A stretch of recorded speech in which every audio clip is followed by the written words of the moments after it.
Hello and welcome back to day 2 of Agriconnect TV. We're here at the NEC in Birmingham for day 2 of the 2025 Lamma show. I'm Cliff Dare. And I'm Rachel Brown. And over the next several hours we'll be bringing you live interviews and highlights from across Lamma show, featuring some of your favourite exhibitors and industry leaders. Yesterday we had a record-breaking day here at Lamma. More than 20,000 visitors joined the 690 exhibitors here at the NEC. Meanwhile, we were joined live on Agriconnect TV by some amazing guests. We welcomed Tom Bradshaw, NFU President, into the studio for an exclusive chat. We later welcomed Victoria Atkins, the Shadow DEFRA Secretary, who spoke on topics including inheritance tax and how the Conservative Party plan on supporting the farming community. It really was a fascinating day. We were also joined in the studio by Becca Wilson and Charlotte Ashley, who popped in to tell us all about their new farming podcast, along with guests from the NAAC, Mates in Mind, Harper Adams and Rural Asset Finance.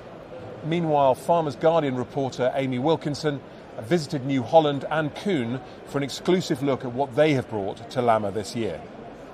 And of course, if you missed any of yesterday's broadcast, you can watch the replay by visiting the Lamma Show YouTube channel.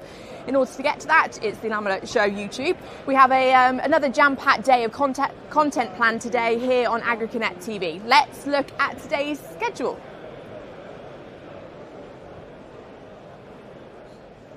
That was quite slow.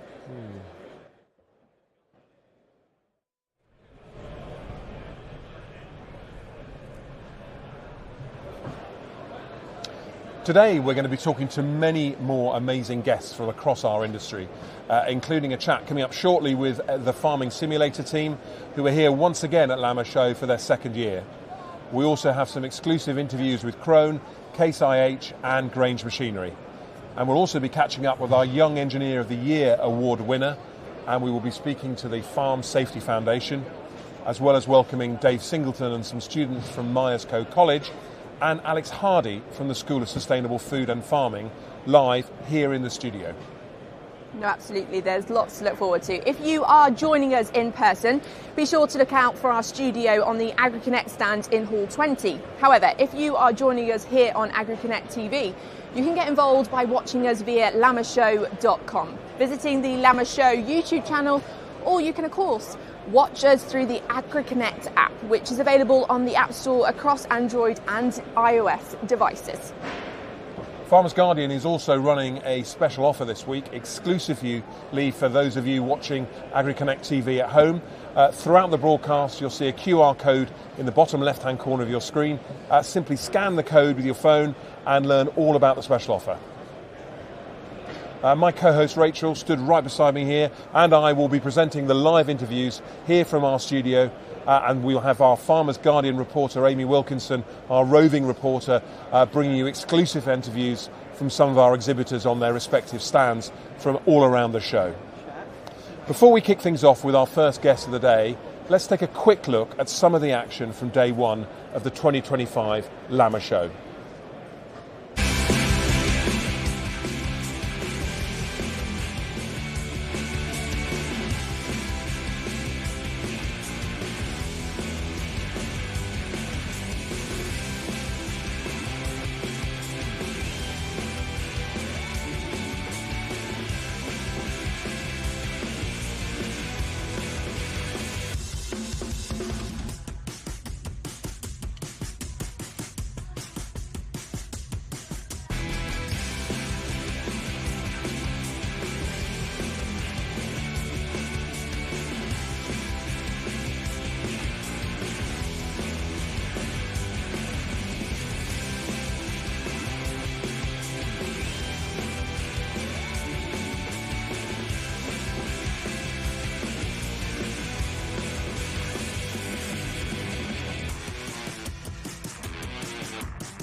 Well, welcome back. My first guest is Kermit Ball from Farming Simulator.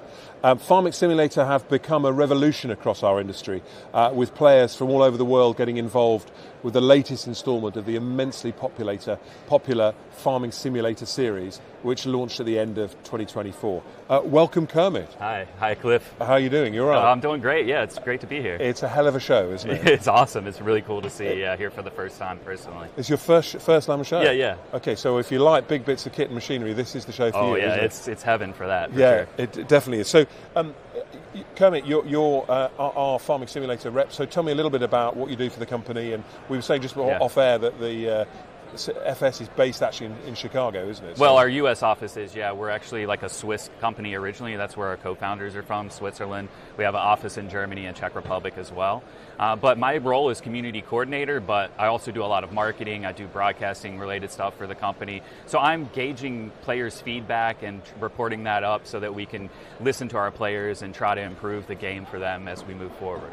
So the FS community, they're the cohort who you work closely to, right? Yeah, like people that are creating content on YouTube, as well as like our mod creators, as well as just players of the game. Hearing their feedback, listening to issues they may have, and forwarding them along is the main goal, but I go to events like this too and engage like that as well. That's really cool. So for those who may be tuning in for the first time and don't know about Farming Simulator, do you want to tell us a little bit about it? Yeah, so we started in 2008. It's a game, of course, based on farming. Like, we romanticize it a little bit. You don't have the hardships so much in our game. It has to be fun at the end of the day. So it's a game that focuses on farming. You can do animal husbandry. There's forestry in the game. Our main focus of the game is licensed machinery, so a show like Lamma is great because we see a lot of brands that are within our game. We have all the big names in the game now. John Deere, AGCO, Kloss, Fendt, so on. If you can think of like the big tractor brands, they're probably in Farming Simulator at this point. And it's just kind of a sandbox that you can get into, farm, and kind of make it your own. There's a management aspect to it, and you can kind of learn how to run your business. There's lots to offer in the game that you can do. Now, for those who don't know, a sandbox, like a sort of closed environment where you can sort of experiment or play safely. So yeah, you can do kind of anything within the game you want. So if you just want to do forestry, you can do that, or you can raise animals, or you can just hire a bunch of AI workers to go around, and you can kind of play more of like a farm manager if you want as well. So they're never off sick. They never come in with a hangover. Right. They always do a day's work. Yeah, exactly. And the sort of concept of playing the game, I'm relaxed with, but I was really interested just to hear, are people using it to actual model their real businesses? I maybe like in a limited sense. There are a lot of real life farmers that farm all day and come in and play our game at night, and maybe they're using the game to kind of demo machines that maybe they're interested in. But there are examples as well of players of our game who have no real farming background. They get the interest in farming, and then they end up moving on into a career in agriculture itself. And do the kit and machinery that you see in the game, do they have the same attributes and performance as they would do for real? Yeah, we try to get it as authentic as possible because we have brands that are very picky about their particular brand. We have a 3D scanner and these other tools that we can use.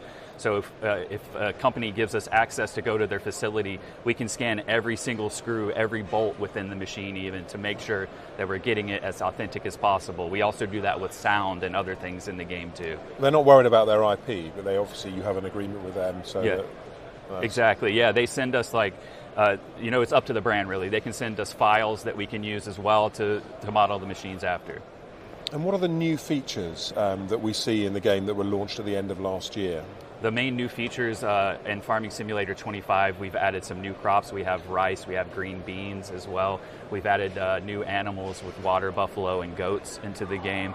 We have some cool features where now you can make your pasture fit the environment, where it used to be square only in the game. You can kind of make it any shape you want so you can fit your environment with it, make it more natural. I'm loving the water buffalo. Jody Scheckter, the ex-Formula One driver over here in the UK, has water buffalo, and he's often on telly with it. So I think that's cool. Yeah, that's That's a really cool thing to have, actually. And the shape, so it looks a little bit more realistic because, quite often farms aren't square, right? So is that's the thing you find exactly. Yeah, the environment is very, just variable. Like you said, each farm looks different. And the great thing about our game is we now have an Asian map for the first time. So for the first time, our players are seeing what farming looks like in that environment. So it's a good way to see farming how it's done all around the world, because farming is important all around the world, but it looks different from place to place. And so the different climate overlays for different areas, that the game incorporates that, does it? Or roughly, we can roughly set up different weather and things like that. In an American map in the Midwest, there's going to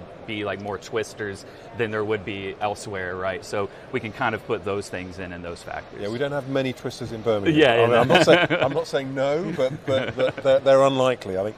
So the new crops we talked about. So we've got beans and rice. Yeah. So what's the full suite of crops that you've got? You've got sort of everything that you can imagine. A lot of them, over 25 now. I mean, you've got the cereal crops, the classics. You've got root crops as well. There's a little bit of everything. Yeah. And what about animal husbandry? We touched on the goats coming and the water buffalo, but what else has changed in terms of sort of broader animal husbandry? We've added baby animals to the game for the first time as well, so you can actually see the little ones grow up. There's 3 age ranges now, so that was different than before. We also have cows and sheep, pigs, chickens in the game, so there's quite a variety of animals, pigs as well. There's a nice variety. It's interesting because it was really clear to me last year that our industry is a tech industry as much as anything else, and your users, quite a few are farmers. They are really comfortable with tech, with AI, and I find that is something that would not be recognisable maybe even 10 years ago. And do you think that's set to grow even more? Yeah, I think it's a natural fit for our game and something that really makes our game successful. Like you said, technology is the agricultural industry is really at the forefront of technology. You see all these new technologies all the time invented to make things more sustainable, more accessible, and we're starting to put those things into the game, which is really cool because our players like to see those things from real life then replicated. So let's take my favourite, the water buffalo. So did that come about through customer feedback, through your community, people saying, hey, we'd really like water buffalo, or was that something that you guys identified and then road tested with the community? How did that, just sort of explain the etymology of how that sort of came out? I think a little bit of both, right? I think the feedback more was that we saw an increase in player base in Asia, so we wanted to make an Asian map, and then the natural fit for adding an animal at that point was water buffalo. So it's partly feedback, but also, born out of the fact of let's make this map, and now we need something that kind of fits the environment. Interesting. And have you yet gleaned any sort of community feedback on how well it's landed?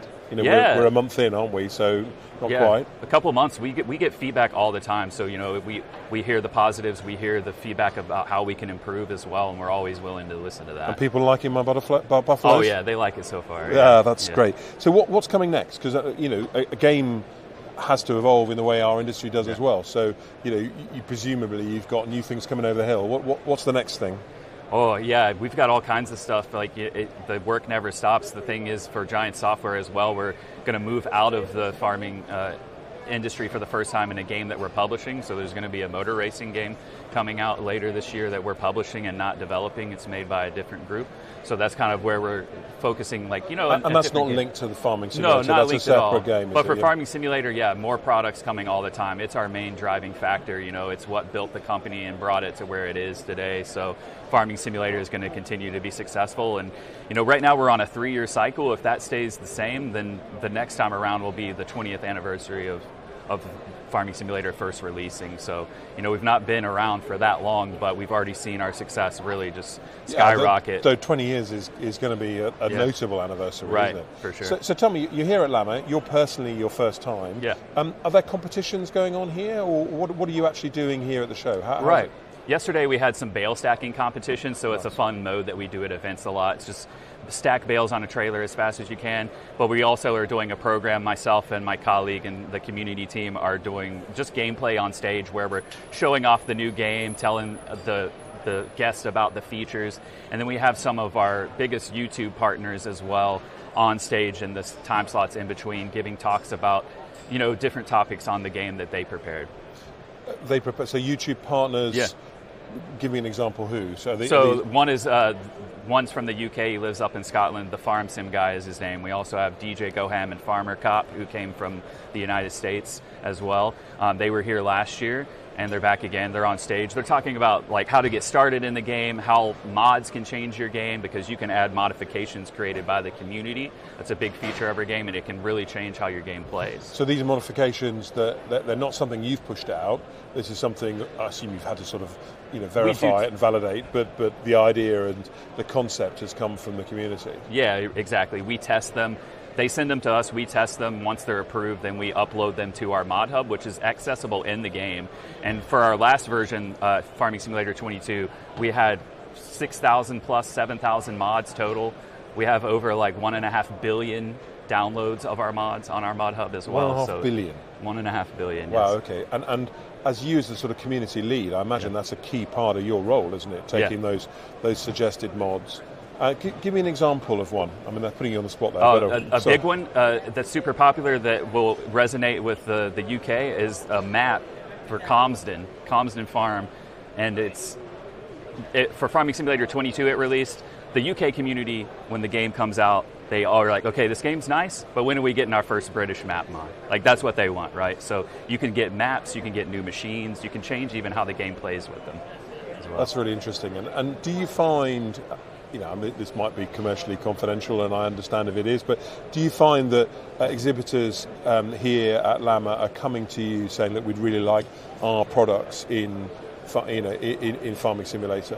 Definitely. That's a big reason why we go to events like this around the world, is because we can make those connections, and they naturally see, hey, maybe they didn't know about us before, or maybe they did. They see us in person, and they're like, you know what?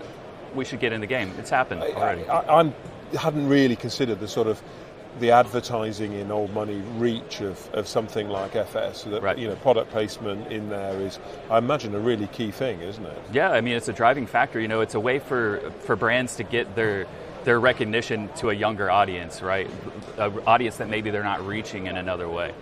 So, the big businesses who we've talked about a lot, have got teams of social media experts, marketing teams, etc., and I imagine that they're who you're liaising with in your sort of community role. Right. But smaller businesses, so Night Farm Machinery, for example, one of our, a double award winner, best in class overall, they definitely wouldn't have, that degree of team, ready to sort of engage. So do you find you're engaging with business principals as well, or is it usually just through the sort of social media and marketing side? Yeah, definitely business principals, not for my role, but like our account managers would be the ones handling that. But, I do facilitate a lot of interest through social media or in person that then is passed along from brands of all sizes. It doesn't really matter to us if a brand's keen on being in the game, we're willing to chat with them.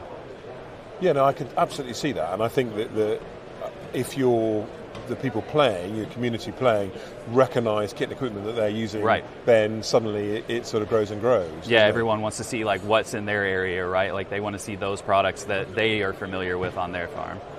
So I think I need to come down and have a play. You should. I haven't done yet. Am I going to just embarrass myself, or is it fairly easy to pick up? I don't think, people think it's complicated, but if you really strip it down and you do one process at a time and learn that, get used to it, it's really not that tough. If you have at least a little bit of gaming experience, you're going to be just fine. But either way, we have people that have never really played games before, retirees, for example, that are looking for something to do and they want to get into gaming, and Farming Simulator is kind of a natural fit for them. It's a laid-back game, it's relaxing, it's not stressful, it's not a competitive game, there's no violence in it, it's family-friendly, so it really appeals to a large group of people. No, I absolutely get that. And do you have the stats on what percentage of your community come from our industry? Or I do not know exactly that number, but we have a lot of real farmers that play it. It's really wild to see that. So we've also had instances of people that don't have a farming background that start playing our game as a kid, and when they get older, then they go into a career into agriculture as well, which is really cool. And have you got the stats behind that? That'd be really, that's no, really but interesting. there's a few in particular that I know from our community that started like on YouTube creating content and was able to be successful enough with that to fund themselves to then buy their own land and machinery. So they use the game to fund moving into our sector. Yeah, exactly. That's fascinating. Yeah. In the UK, or is that in more? the US? The examples, at least that I'm thinking of, yeah. I mean, again, from my perspective, it, as you say, it's a wonderfully safe environment to sort of make mistakes and practice and learn and have some fun. Yeah. It's not cold and wet, and you've not got the bank manager knocking on the door. Yeah. And so actually the transference from a VR world to the real world, I imagine might lose some people, but it sounds like the opposite's true, that you're the hook that's pulling people into the business. I think you're right. There's definitely some things that you can't learn within the game, those hardships, the things that you mentioned, that we can't replicate, because we need to focus on the game being fun at the end of the day. But it can teach you the basics, it can teach you, kind of the processes of running a farm. You can learn a lot of different processes in it and a lot of different variety of jobs that you can do in the game. So it can teach you those things, right? But it's not teaching some of those tougher. And so do you go to a lot of shows like this? I mean, you said this is your first time at Lamma, yeah. but presumably you've been elsewhere, have you? Or? Yeah, I do most of the events in the US that we're at. We also have our own event called FarmCon every July. Typically it's in Germany. This year it's in Austria. So we usually have just our community coming out for that. So I fly over here for that every year. So for FarmCon? For FarmCon. And where is FarmCon held? This year it's in Austria at Lindner, our host this year. We usually have it with a manufacturer. Last year we were with Fendt in Germany in Oktoberdorf. The year before that we were in Lauingen with Deutz Fahr. So it's always, with one of our brands that are in the game are hosting us. But yeah, 3 months, I think, last year I was away from home at events. So, good bit of travel for events, but I love it. Nothing is more fun than in person sharing the love of Farming Simulator and seeing both experienced players and players that are going to become a new player, finding that love for it, falling in love with it. I imagine it was a fairly short meeting deciding the name of FarmCon, wasn't it? Yeah. What are we going to call it, folks? FarmCon? Right, okay. Meeting closed, right?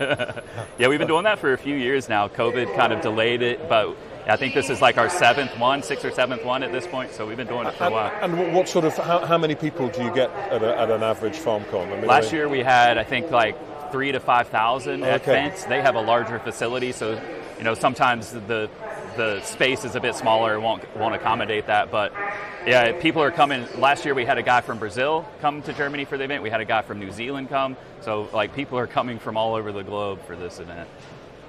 And you're filling the space, right? So if it was a 5,000 venue, it sounds like you'd probably fill that, would you? Or? I don't doubt it. Yeah, the Farming Simulator fans are so just passionate about the game that they're willing to show up and connect with each other at every chance they get. So you're back next year here at Lamma, 26th? Hope so. I don't know if it's confirmed or not. That would be up to our event team, but we've loved being here, so I would love to be back, and I see us being back, to be honest, but I don't know for sure. Nothing's confirmed yet. I think you are, even in only your second year, you're a fixture here already, and I think, as I touched on earlier, it's a really interesting sort of window on how our industry's become a tech and data and AI business rather than which is really cool. It's absolutely wonderful speaking to you, Kermit, and I just wanted to finish with asking you your favourite bit of the game. Which bit do you? Because obviously you play as well, right? I do. Actually, I was a fan of the game first, so this job is really a dream come true for me. But man, it's tough to say. I like a lot of the jobs, but it's just so satisfying to get to harvest in the game. There's just something about getting to that stage. You've put all the time in. Now you're harvesting your crop. And, the work doesn't stop there, but you can feel for a moment the work is paid off, right? So something tangible in an intangible virtual world that you've got there. Exactly. Kermit, thank you very much for your time this morning. It's been absolutely fantastic talking to you. I learn all the time, and I promise, come back and come to the stand and have a look and play myself at some stage.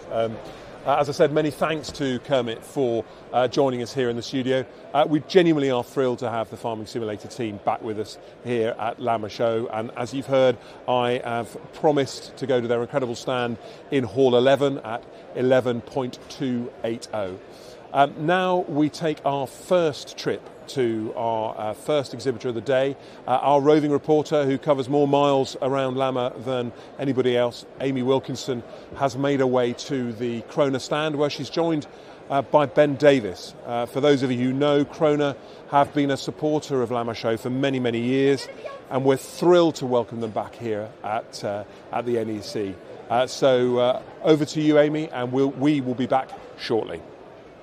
So an exhibitor here at Lamma who always puts on a massive show is Crone. I'm here with Ben Davies. Can you tell us a bit about what your job is here at Crone? So I'm a product manager for Crone UK, based in North Wales, but working from the office in Leeds. So on the stand this year, obviously your product range is over 240 units strong kind of thing. What do you have this year on the stand? We've basically got our full range of products visible to the customers. So we're kind of starting from our entry-level active mow, right the way through the mower range up to the high-end butterfly mowers. We've then got tedders, full suite of tedders, 2 mounted machines, 1 trailed machine. Moving on to rakes, we've got a single rotor, 2 rotor and a 4 rotor rake. We've got our digital product offering, large square balers, round balers, wrappers, forage harvester and forage wagon. So we've got our kind of visibility of our full range. Do you find, is it a benefit to the customer and also to the company? Is it one of your aims that a buyer could come and buy every single piece of grassland kit they need for their company? Yeah. Obviously, we're showcasing our machines, and then obviously with our dealer network, then we obviously interact with and sell through. Then obviously the customer can come see the machine, liaise with the dealer, and then obviously if they decide can purchase a machine. Yeah. Is there anything new on stand for kind of visitors to look out for, or anything that you'd say is something definitely worth visiting? Yeah, we've got a number of new features on our kind of best-selling product, which you like, is our ECR 320 CV. We've got a hydraulic swath board that moves the swath hydraulically from side to side. Yeah. We've got a new operator interface on the butterfly mowers. We've got a new over 13 metre trail tedder.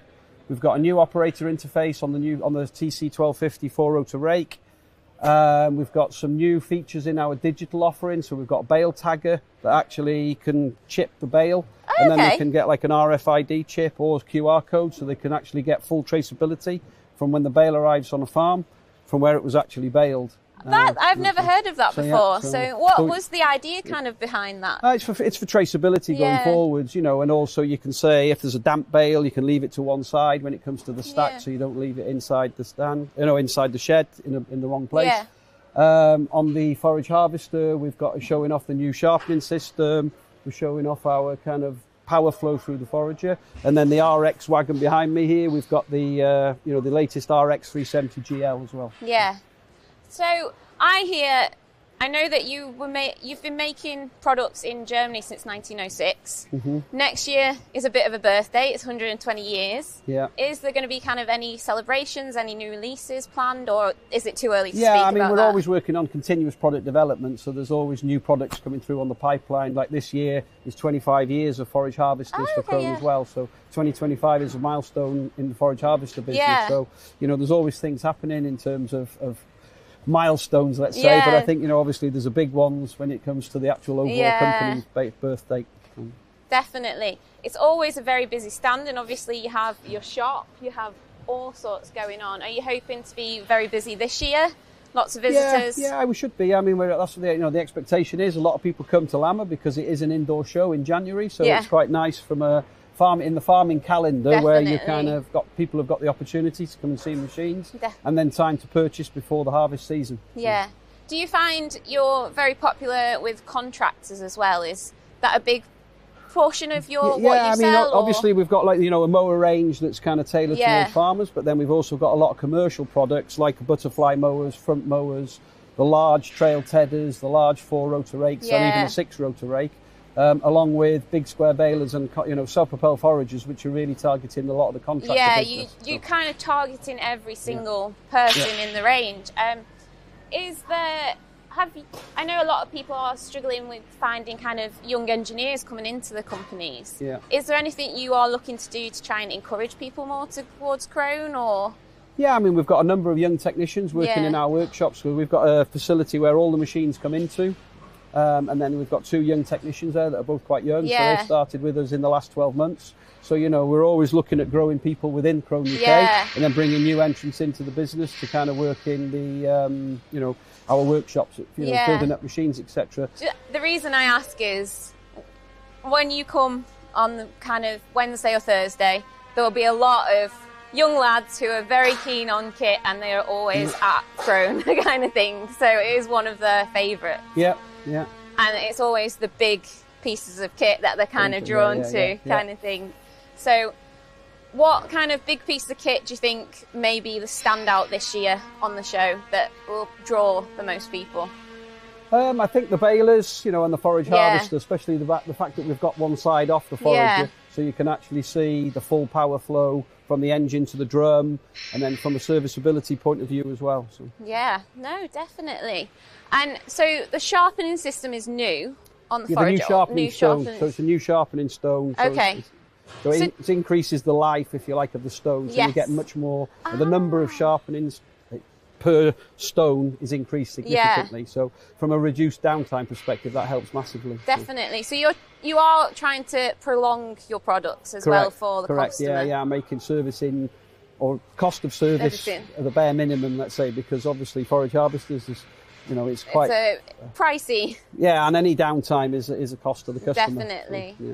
What else at Crone do you think is one of your biggest selling points? Because obviously you've mentioned the balers, but do you aim for smaller markets as well? You said you aim like you have your smaller mowers and all So that. yeah, kind of so we've thing got for like the an active mower farmers. that's just behind you there. That's basically what you'd class as our entry level mower Yeah. range. So that's kind of looking at just a small, like, you know, smaller livestock farm that's just mowing, you know, a small amount of grass Yeah. and hay. And then obviously when you go through to the butterfly mowers, that's aimed more at the large dairy and contractor business. So, you know, anything from basically 2.4 metres right Yeah. the way up to 10 metres, we've got a mower to cover that range. Definitely. And then the same with the tedders. We know we're starting off, you know, just over 4 metres, going right the way up on tedders to 19.6 metres. So You- again, yeah. you've got a full range to cover You're all aiming farmers. to kind of Cover cover everybody. everyone. Yeah, So yeah, it's yeah. definitely a place to visit this year Yeah, at Lamma. yeah. So the new tedder available. Yes, Go on. the- Is it new this year? Is that correct? Yeah, so for season 25, the Vendro 25. 1340 or Vendro C 1340, so 13.4 metres, 12 rotor, trailed tedder. So it's 13.4 metres the working width. Yeah. Yes. Yeah, so and that's basically new to our offering. We have got a 13 metre KWT today. Yes. That will be replaced by the Vendro C 1340. Okay. And the main reason for that is we've enhanced the tedder range over the years, Yeah. where we launched the Vendro range with some changes to the wheel position in relation to the rotor, so for better ground contour following. Okay.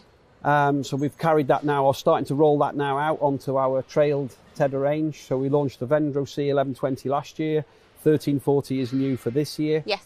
And that has the kind of the typical characteristics of the Vendro range, Yeah. like the position of the wheel compared to the rotor, the Octalink, and then new on that also is a hydraulic height adjustment, so you can actually okay, yeah. adjust the actual height of the tines to the ground on the go with the Yeah, hydraulic ram, which is new. Especially on uneven And surfaces. yeah, or if you've got part of the field that's quite rough, Yeah. you know, with like, you know, tram lines been there, Yeah. or somebody's been carrying slurry in the winter, you can lift the tedder up. just for Reducing that. trash in your Yeah, feed, you get basically.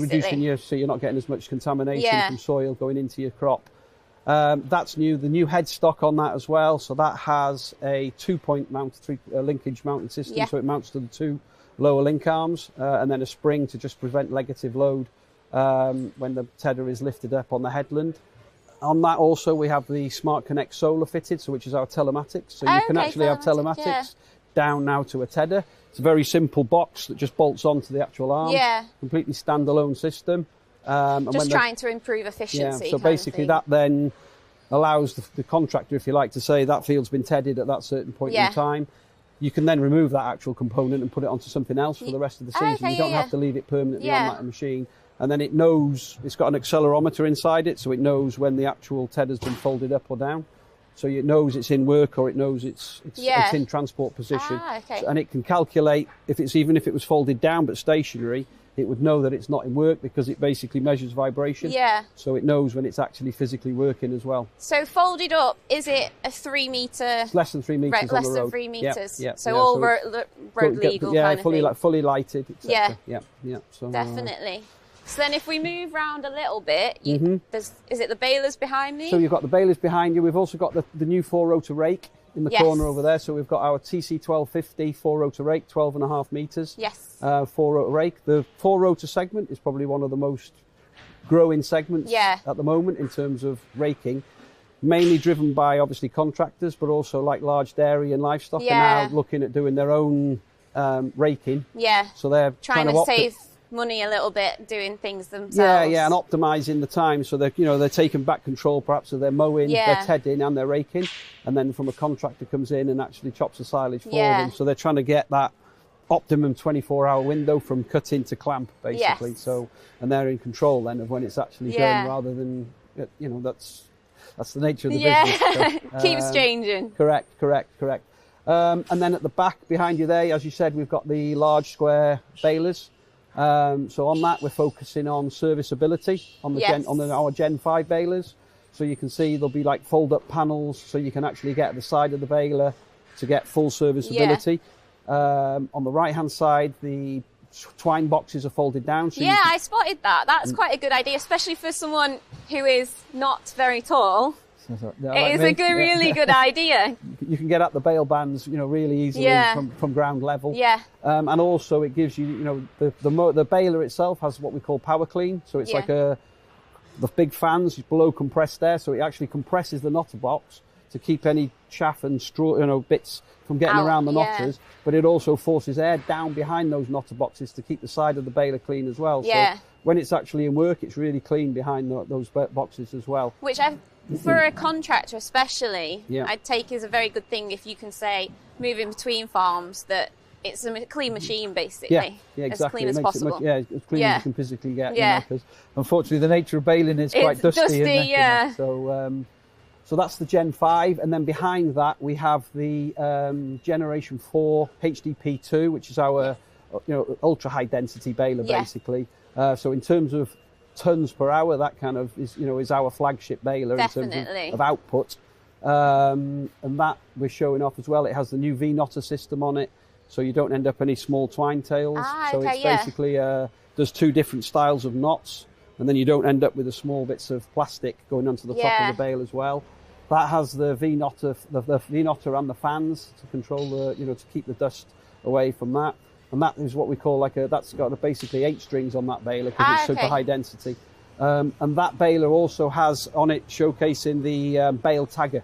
So you'll see we've got a bale actually on the actual back of the baler and the string, and then you'll see that there's a tag actually placed on that, and that's representative of what the bale tagger will actually do. I do find that like a really good idea. I hadn't heard of it before we started doing this. And then down behind the baler is the actual physical bale tagger that would be on the baler. So you can see there's like a cartridge that's got all of the tags in. So for every bale, when the knotter's tripped, that then basically applies the tag onto the string, and then registers that tag information to that bale. So all the telematic data and data like agronomic data about the bale is stored on our telematic system. So that can then be retrieved, and then we have a separate app on the phone where you can actually go and scan. You can see where you are in the field in relation to the bales, and then also scan the bale once it's back in the yard as well. So this may be wrong. Is that an optional extra, or is that included? No, it will be optional extra in the future. That's new. That's the first time ever seen in the UK, that bale tagger. It was seen in Agriconnect, but the first time we've actually seen it. Obviously,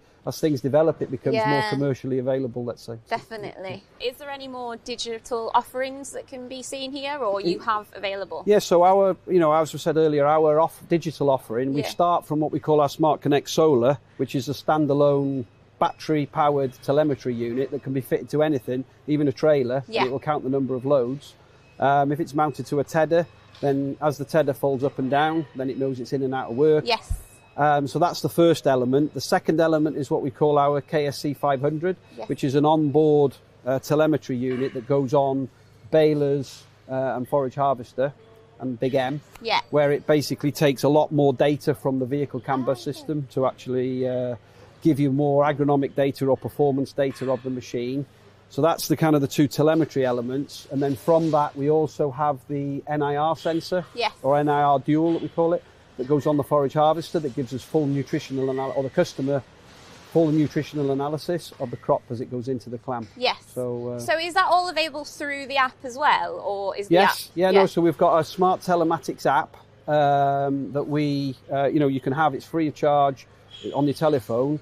And then for this year, we've got Smart Telematics Plus, Okay. which is a paid subscription for additional elements. Yeah. And what that gives you is the ability to geofence. Yeah. It gives you the ability to export ISO XML or shapefile formats Yeah. to put into your, farm management software suite. So It's definitely the way farming is going, is very kind of the technological side. So I know it's all, Lamma seems to be all about the kit, but on stands it's definitely about what you can offer with technology wise. yeah, for sure. It's, farmers and contractors are being challenged more and more for traceability, and the only way you Definitely. can do that in a logical way is actually take it as it's being processed. There's no way you could go with a notebook and paper nowadays.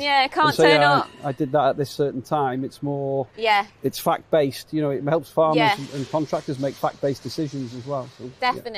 Definitely. And then behind that, we've got the Comprima CV150XE Plus. That is a combi baler. Yes. And what we're focusing on that is the film-on-film technology. Yes. So which is, we're seeing more and more customer requirement coming for film-on-film, especially from the dairy industry, where they're putting they go for wrap bales. Yeah. You don't actually have to get off the seat of the handler. You can pick up a bale and you can actually get the wrap and the film-on-film on the with same. the grab at the same time. So it's reducing downtime significantly. They're also meant to make the bales tighter and less within. Yeah. So it is meant to be about quality as well, isn't it? So and we're starting to see farmers, looking at when they do hay. Yeah. You can actually put film on the outside, so it becomes a little bit more weatherproof. Yeah. Or round bales, Well, it's an option. I know around me, people are thinking you can't really stack bales, unfortunately, because of where we are. They may be set on fire, but if you wrap in film, it keeps the bales nicer if you need to keep them outside, kind of thing, all year round. So Yeah. And then obviously we've got the forage harvester. yes, There it's our flagship 1180. Yeah. And what we're showing on that is the power flow from the engine down to the drum. So we're showing how efficient the belt drive system that we have is, and then going through all our different header ranges. So we've basically got the easy flow header here. Yep. So we've got camless pickup on that. So that's reduced power loss. We've got 6 feed rolls that compress the grass or the crop going into the drum very efficiently. We've then got the max flow drum, which has a very large pocket for the crop to go into, so it reduces frictional losses on the drum bottom. And we also have what we call VariStream, which is a sprung-loaded drum bottom on the bottom of the forage harvester. And then from that, we've got our OptiMax crop processor, 305 millimeters, which you can see there behind us. Yes. And then going from that, we've got the blower, where we have what we call stream control. Yes. So you can actually adjust the position of which the grass goes in, or the crop goes into the blower. Yeah. And then it basically changes the blow. So if you've got a very heavy crop, you can actually reduce that out, so you can actually get more throughput. Definitely, yeah. So that's kind of the efficiency side on performance. And then from that, we've also got the serviceability. So we've just basically, all we've done is taken the wheel off and the step off, and that's the level of access you've got to the whole side of that forage harvester with just those 2 elements removed. That is a really good idea, actually. Saving time as well. So, and then the other thing we're obviously focusing is basically, and the tagline for that is basically power plus efficiency equals overall productivity, because it's not just purely about power, it's about the whole package, let's say, you need all of it. You need all the combinations give you the maximum amount of productivity in terms of throughput and tons per hour. So, and as you were saying, is it 25 years now that 25 years since the Big X was launched, yes. So, So, and then what we've basically got on the stand here as well is we've got a competition where people can come and win a jacket. Yeah. So basically they've got to guess how many kilograms. This is the original drum bottom off a drum. Yeah. It's done 3 seasons. And you can effectively, you come and you write down in the competition how many kilograms you think have actually been over that.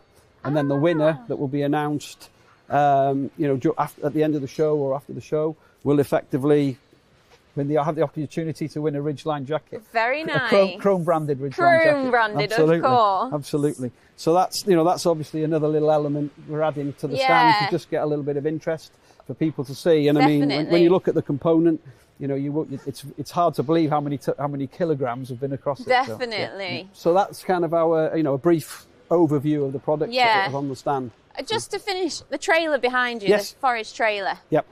So, when did you start doing it? I can't remember when you started doing forage So trailers. they've been on the market a long time. Yeah. The RX range was launched new for last year, and we've had some big success with that. It's got a new, basically, pickup and rotor system. Yes. So the pickup is hydraulically driven and hydraulic pressure control. So again, if you're in bumpy conditions, you can adjust from inside the cab from that. It's hydraulically driven, so that it can speed up and slow down proportional to forward speed. Yes. So that's a good feature. And then we also have a boost function on it. So if you come to a lump, you push a button and it will actually speed it up rather than actually stopping. The pickup would stop. Okay. So you can boost it and then you can just inch into the lump and then it will take the lump in. And then we have what we call our OptiGrass rotor inside there with split cut technology. So what that does, it feeds the sides of from the rotor, it feeds the sides back in, so you never have long grasses able to pass up. Because traditionally what you always end up having is longer grass on either side because it doesn't pass between two knives. You only have the knife on one side. So the OptiGrass, we have it available in 28mm chop or 37mm. Yeah. And we've had some really good success this last season with the 28mm thing. And then this one has the hydraulic axle suspension. Yeah. It is available on springs as well, but this is on hydraulic. And this is the RX 370 GL, which is a 37 cubed trailer. We do offer it in a 330 and a 400 as well, the RX. Previous this past year's conditions, how is this trailer designed for kind of travelling in the past year kind of thing? Yeah, I mean, it's got the large flotation tyres on and the sprung axle. We do offer some available as well in triaxle as well, so you can obviously spread the load as well. Yeah. So the more, obviously the bigger the tyre footprint, the less compaction you have. But it also depends on farm type and clamp size as well. Definitely. Okay. Definitely. No, so I think you've gone through practically everything. I know you've also got the shop on in the corner there. Yeah, we've got a new shop. So the shop is new. It's for this year. Yeah. So we've invested in a new shop. So the girls have been very busy kitting that out, and then obviously loading all the clothes in because traditionally the shop's always been very busy. The shop is always very popular. Always very popular. So and then we've got obviously please if anybody's on the show, please come and see us, and if there's any questions, definitely the whole Crone UK team is here to answer any questions. No, well, I wish you best of luck for the next few days. Okay. And I hope it goes really well for you. Thank you. Thank you very much. No problem. Thanks. Hello and welcome back to Agriconnect TV. I am Farmers Guardian's chief reporter, Rachel Brown, and I'll be your co-host throughout the day. As you can see behind us, the atmosphere is really building up in here inside the NEC with thousands of visitors already here to see the latest technology at Lamma 25. Don't forget to follow Lamma's show on all our social media channels. You can find us on Facebook, Instagram and Twitter. And be sure to get involved by using the hashtag Lamma25. It is now time to welcome our next studio guest. The School of Sustainable Food and Farming initiative, powered by Harper Adams, aims to secure a sustainable and profitable farming and food system through educating and inspiring and empowering current and future farmers to work towards reducing emissions, enhancing nature and developing more climate-friendly businesses. Alex Hardy is the Business Development Manager at the School of Sustainable Food and Farming. Hi, Lovely Rachel. to see you. Good to see you. Thank you Good for joining me today. How are you? Excited to be here at Lamma? Can't wait. It's great. I got in a couple of hours ago. It's been a brilliant start. Yeah, I've already spoken to lots of people, so thank you for having me. School of Sustainable Food and Farming, for those that are watching, tell us a bit about the school and what is the kind of future vision? Yeah, well, the school was set up around about 2 years ago. So we just celebrated 2 years of working. And it was set up in partnership with Morrison's, McDonald's and the National Farmers Union. And our sole purpose is really to help farmers get trusted information about how they can produce food more sustainably. And, walking around here, the idea of innovation and productivity is really at the heart of trying to drive that sustainability vision. Yeah, it is. And I think, of course, productivity is everything, and how we help that to intersect with sustainable production is pretty critical. And I think what's really important for us all to consider there, Rachel, is how every aspect of the supply chain feeds into that, because we've got a collective responsibility to do that. In fact, we just produced a report in partnership with Tesco that we launched at the Oxford Farming Conference last week, which was exactly about that. So it had 5 critical missions or recommendations, and I would urge anybody who might be watching to go and take a look at that report. But essentially, it draws the link between every actor in the supply chain and how important it is that without that connectivity in the supply chain, we have nothing. No, definitely. And in terms of the School of Sustainable Food and Farming, what kind of courses are available for people to be involved in? This is your time to really shine a light on what the school does. Well, the name of the school is pretty pertinent in that our primary objective to deliver sustainable information to farmers is how we deliver that knowledge exchange. And we do that in a variety of different ways, but primarily we like to do that face-to-face, because it's our understanding, our belief that farmers do like to see the whites of people's eyes, to learn from each other. And so we have a variety of programs that are up and running. Our Future Farmer program, for instance, which again I would... It is. It's been tremendously popular, and it's evolved over a number of years. And we're now in the second cohort at the School of Sustainable Food and Farming, and it began in September, October. So we're already a good third of the way through that program this year, and we have 70 really excited young farmers who are all under the age of 40.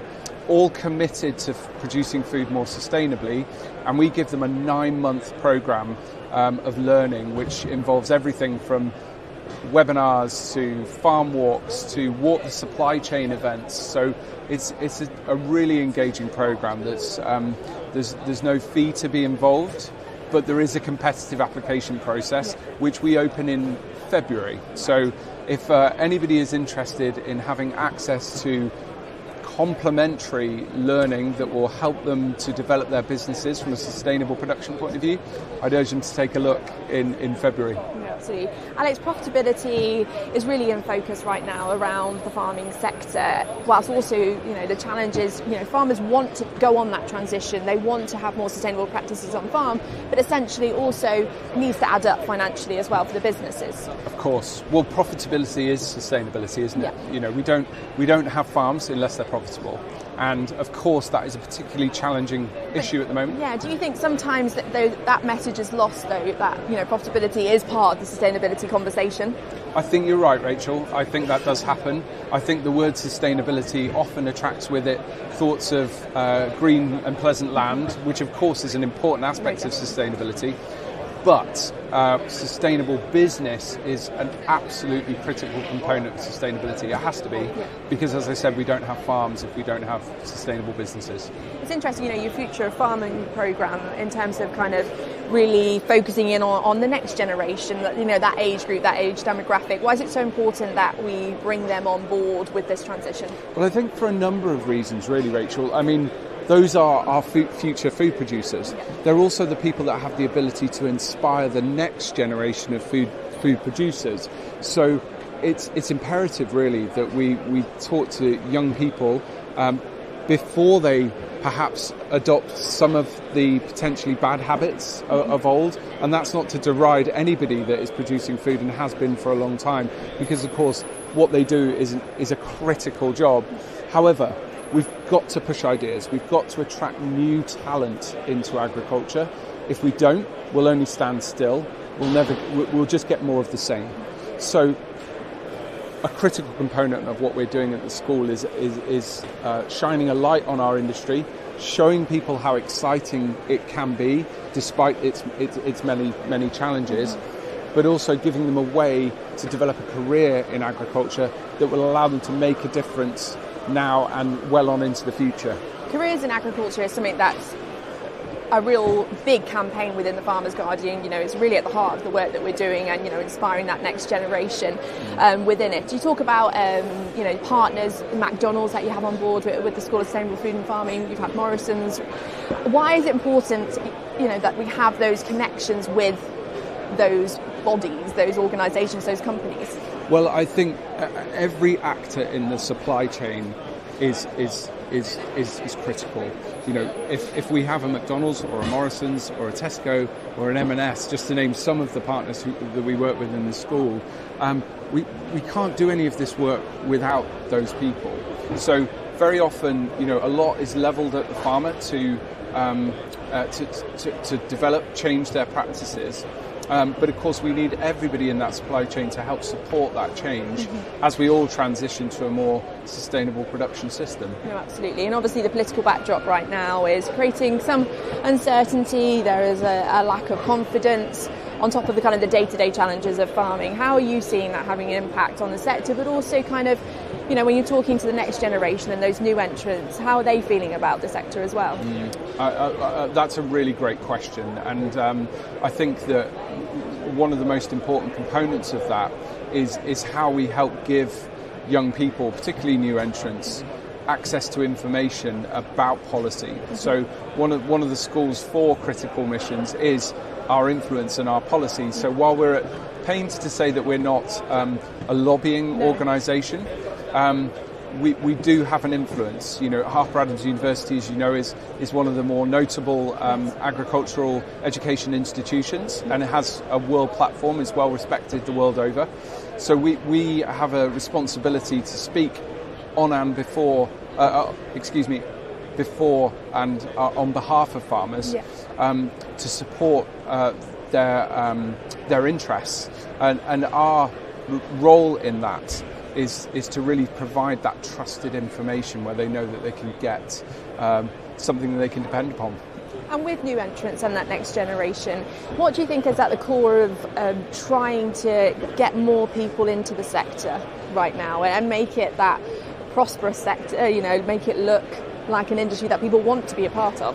Yeah, well, I think inclusivity is pretty key there, isn't it? So traditionally, we are very good at doing what we do, and as I mentioned before, our ability to attract new entrants into agriculture is crucial to a future. I'll just give you an example, Rachel. We recently, back at the tail end of 2024, launched an Ag Diversity programme with a number of different partners. So Frank Parkinson Trust were involved with that, and of course the wonderful Thebe, who I know has worked with Farmers Guardian and Agriconnect. And we launched that to help support farmers to upskill themselves with how they can drive diversity on their farms. So what's lovely about that is that for a small administration fee, they can log on, complete a course in under 2 hours that will allow them to become part of a network of businesses that have committed to diversity and inclusion on farm, which I think is really vital. And that word networking and sharing knowledge and best practice, I think, is, you know, really at the core of trying to support farmers of all generations, of all demographics, to kind of continue on this transition towards net zero. Yeah, of course, and networks are everything. You know, we at the School of Sustainable Food and Farming know that what the power of our founding partners brings to the school is that wider network. In fact, that's really what Harper Adams as a university was predicated on, which was we need a network. Yeah. And what Harper Adams can do for you is give you a network. So whether it's careers, whether it's getting advice, whether it's looking for other aspects of learning that can impact your farm, then that's why Harper Adams is so important, and why I think the school was so best placed at Harper Adams. And I guess it's getting, away from that narrowed vision within agriculture that there's only one career. It's expanding, there's so many different opportunities that you can get within the sector. Exactly, and so many job right, opportunities. Rachel. And it's just getting people to understand that. And I guess education, we've been speaking about it here, at Lamma, and it's a big part of the Farmers Guardian campaign in terms of getting, agriculture within schools on the curriculum an important part and an early stage to try and recognise that it is a career that anyone can go into if they want to. Quite right. And actually, as a complementary point to make there, Harper Adams has actually just launched its first external campus in neighbouring Telford, which is delivering some courses that are very specific to that part of the world. Yeah. So Telford, as you may know, is one of the most deprived areas of the country, and access to the correct skills that give those young people the right experience to take into industry is distinctly absent. So Harper Adams launched that site in Telford to address that specific need. But to talk about your point about careers in agriculture, I think it's really vital that we all have a part to play. Absolutely, and I think that's why at Farmers Guardian, we are really, really behind trying to get this campaign out there, because it's an important message to send out to those young people at school. Yeah, and how we make it as accessible as possible is really vital. So there are a number of things we can do there, whether it's opening up our farms. I was talking to some of our future farmers this week about how they can be advocates for the industry, how they can show people that wouldn't necessarily have ever been involved in agriculture that it's a viable, exciting, vibrant, rewarding career. I mean, if we want to talk about people's purpose, is there anything more purposeful than producing nutritious food? I'd have to argue there are very few things. And I think it's that point around, farmers are producing food, and sometimes that connection, you're called the Sustainable School of Food and Farming, that connection between food and farming is so often missed, and it's a narrative that's come up time and time again over the last couple of days when I've been interviewing people, is they feel that connection isn't there, and that we need to join everything up. Food, health, farming is all part of the same kind of package in a way. Yeah, and I think there's some really great actors involved in there, and particularly in the hospitality sector. You could think of many chefs who talk about the importance of seasonality and eating seasonally. That is, of course, another critical component of sustainable production. Yeah. But I think you're absolutely right, Rachel. It's such an enormous topic, and I think the more that we talk about it, and the more the likes of Farmers Guardian do in this great work about showing off agricultural careers, will get us to the place we want to be, and it won't be a quick job. No, absolutely. And also there's a lot of emphasis right now in terms of public procurement and trying to get homegrown British food within our public services as well, which is another big challenge to kind of undertake. Yeah, enormous challenge, and I know that's somewhat political hot potato, isn't it? But I think that's the right direction of travel. I think that's the thing that we should be doing. Yeah. But that's my own personal view on that one. And I think we've got to keep talking. I think, having the opportunity to talk to you here is really exciting, to make people aware of the work that we do and the people that we're collaborating with. So we're very grateful for the opportunity. No, absolutely. And in terms of sustainability and making that transition, what do you think is kind of the core key messages to farmers that, say, are an older demographic and they are thinking, how can I tap into lowering my emissions on farm, but some ways it requires a lot of investment, and a lot of people are thinking about investment right now, cash flow. There's a lot of discussion here at Lamma in terms of the affordability of investment to make those changes. Yes, and of course that question is a brilliant one, and is of course an enormous topic.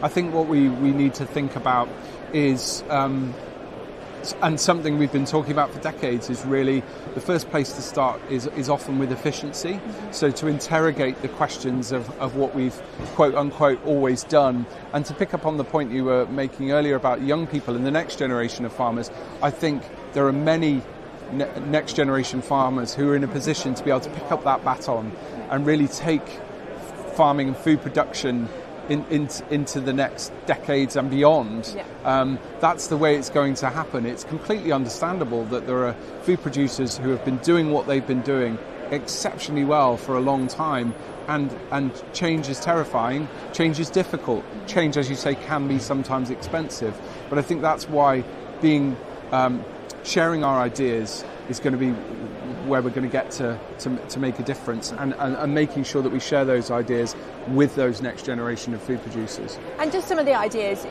we discussed a lot at Groundswell, didn't we? Soil is such a big part of making this change, and do you feel like a lot more now farmers are getting that, they're grasping that concept? I think so. I think every farmer cares for their land, don't they? No farmer sets out any day to say, I'm going to destroy the habitat. I'm going to make sure. It's that understanding, isn't it, that's there, and how can they then mitigate and adapt? Yes, well, exactly. And that's why you need a trusted place to go and look for information that can support you to do that. And it's difficult sometimes to ask questions or to say, what's going on in my soil here? And sure, most farms will have an agronomist who can help them with those things. But where the School of Sustainable Food and Farming has a place in this narrative, it's got a specific focus on sustainable production. So, which is an enormous topic. Yeah. It takes everything from animal health to biodiversity to water and waste to carbon to everything else that goes with it. It just sums up how much farmers need to think about. Yeah. Right now, there is a lot. And often, just one of those changes can make all the difference. Yeah. So, I was talking to a farmer at the Oxford Farming Conference last week who was just looking at water and waste. And he was saying, that's where I'm going to make a change, that's where I'm going to make a difference, because... But that farmer's probably identified, hasn't he, on that farm system, that's the area that needs the most significant improvement or, will benefit that farm the most. And I think we need to understand that this isn't just a blanket approach, that every farm system, every farm business works and operates in a different way, and they have to make changes that are, tailored and specific to them. Yes, and often the best way to start is to start. Yes, but which to is do the hardest, it, but yes, but to absolutely. do it with something specific, Yeah. rather than trying to take it all on at once, which is completely daunting and would feel overwhelming to almost anybody. So I think a good piece of advice is to take one thing at a time and build. Start off small and build. And also a big part of that is obviously data. People want to see results, and you have to be able to measure results, and that's something that we've spoken about before, is the idea of having concise data that all farmers can use to measure. And you make another perfect point, and actually that was one of the key recommendations of the report that we launched last week. Do please go and look at that. Where can people go and look at it? So that's actually available on the School of Sustainable Food and Farming website. Right. It's available on the Harper Adams University website and also on the Tesco website. Brilliant. But no excuse not to look. But one of the critical recommendations is exactly as you say, it's around data. The recommendation is we need to know what we're measuring. Yes, and absolutely. And then that then brings in the trust, exactly. Which I think, you've touched upon it already, but that is a real big part of really enabling farmers to make change and make that transition, is the trust in what they're doing is going to be for the better. And let's not forget there's so much good work that's being done already. Yeah. So many farmers are doing exceptional work. They oftentimes may not even know how good they are. Yeah. And actually, it's kind of upsetting to see that often agriculture and food production is derided for various things, but actually there's so much good work that's being done. I mean, as we said before, no farmer or food producer sets out to destroy the land or produce food in an unsustainable way, but we can help to support for that to be more sustainable. Yeah, and we've talked about it before, but the idea that you can't treat nature, environment and food and farming in separate categories. It's all got to be working together. Exactly. And that's why every actor in that supply chain is so important, which was another thing our report highlighted, is that interconnectivity between policy, retail, farmers and every other actor in that supply chain. Essentially retailers are under pressure, aren't they, from their consumers? They are demanding that sustainability. Yes. There's a survey that I heard the other week that in terms of consumers, when they walk in through the shoppers, the majority that they surveyed expect through government policy or farming businesses to deliver on that. Yeah. There is that expectation there. Well, of course, and this is why coming back to our networks, which are another important component of what we do. In the summer at the Royal Welsh Show, actually, we launched the Sustainable Farm Networks, which is a partnership which already has LEAF and many other organisations involved, which is about creating a network of networks.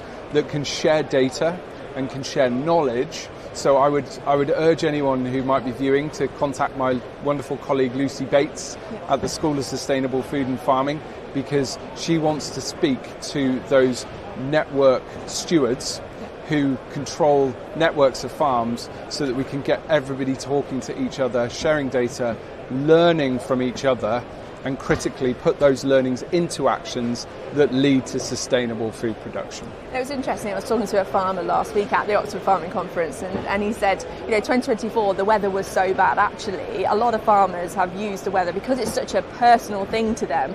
They've personally seen how it's impacted their farm, and that's almost given them the wake-up call. They didn't need anything else bar the weather changes. And as we start to see more, and those weather events we know are going to become more prevalent, aren't they? And they'll clobber us, And as was demonstrated, as you say, one of the wettest and hottest, in fact, officially the hottest year on record. So one of the most challenging times to be producing food. No, absolutely. And it's very easy to be a bit negative, a bit doom and gloom in kind of what's going on right now. But there is so much things to be positive about, and so much opportunity. And I just kind of wanted to get your sense of where you see the future vision of British agriculture. Yeah, well, that's a big question. It's a big question. Really big question. And I think that the future is in that connectivity between all of us. As I said, I think that everybody in the supply chain has a role to play in this, and I think government can support us to do that with the right interventions, with the right listening, the right opportunity, the right funds to help us to do it. So I think the future is actually really, really bright. I think there's a lot to love about our industry. We all eat, we all love to eat food, we all need nutritious food, and so I think as we develop new technologies, new ideas, new ways of disseminating information, we'll be able to take us on now into the future with hopefully a vibrant, profitable food system. No, absolutely. And in terms of the School for Sustainable Food and Farming, how do you see the future vision, the direction? Well, the school, as I mentioned, has 4 strategic objectives. So the first is to attract new talent, as I mentioned before, into agriculture. The second is to upskill the current workforce, so give people who have already been working in agriculture, maybe 5, maybe 10, maybe 50 years, give them access to information that helps to support the transition. But in terms of kind of new programs, new initiatives, where do you see kind of it evolving the school? Yeah, well, I think we've got a number of things that are coming up. Some of them I can talk about, some of them I can't. Top secret. Exactly. We're involved with the Lunds project, which is a piece of work that will be pretty transformative.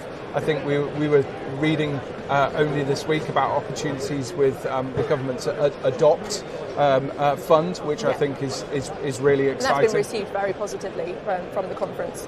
Exactly. So I think there's a lot to be excited about, Rachel, and I think the future of the school will be in bringing that next generation into agriculture and onward into agriculture, helping the people that already operate in agriculture, and then developing with partners policy that takes us on into the future. And I guess that next generation, if they're adopting practices, they're learning, there's the hope that they will pass that on to their father or grandfather that they may well be farming with on the farm, and there's that shared learning. Is that the kind of Exactly, yeah, and I think ambition. that dissemination between family farms and between neighbouring farms, which is why I mentioned the sustainable farm networks, we can all learn from each other, and sometimes that's difficult or it feels counterintuitive, but if we think about it pre-competitively for the greater good, then actually there's an enormous amount that we can do just by talking to each other.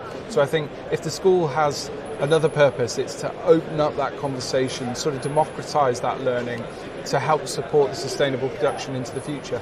There's certain sectors, dairy, that are getting a bit of a hard time at the moment, and in terms of kind of giving the right messages out there in terms of sustainable, dairy practices, regenerative practices happening on dairy farm. How are you doing that at the school? Well, it's the Wild West out there online, isn't it, Rachel? There's a lot of misinformation too that needs to be tackled. An enormous amount of misinformation, and I don't know, if we had Mark Zuckerberg and Bezos and Elon Musk in front of us, perhaps we could have a conversation. But misinformation because it is damaging.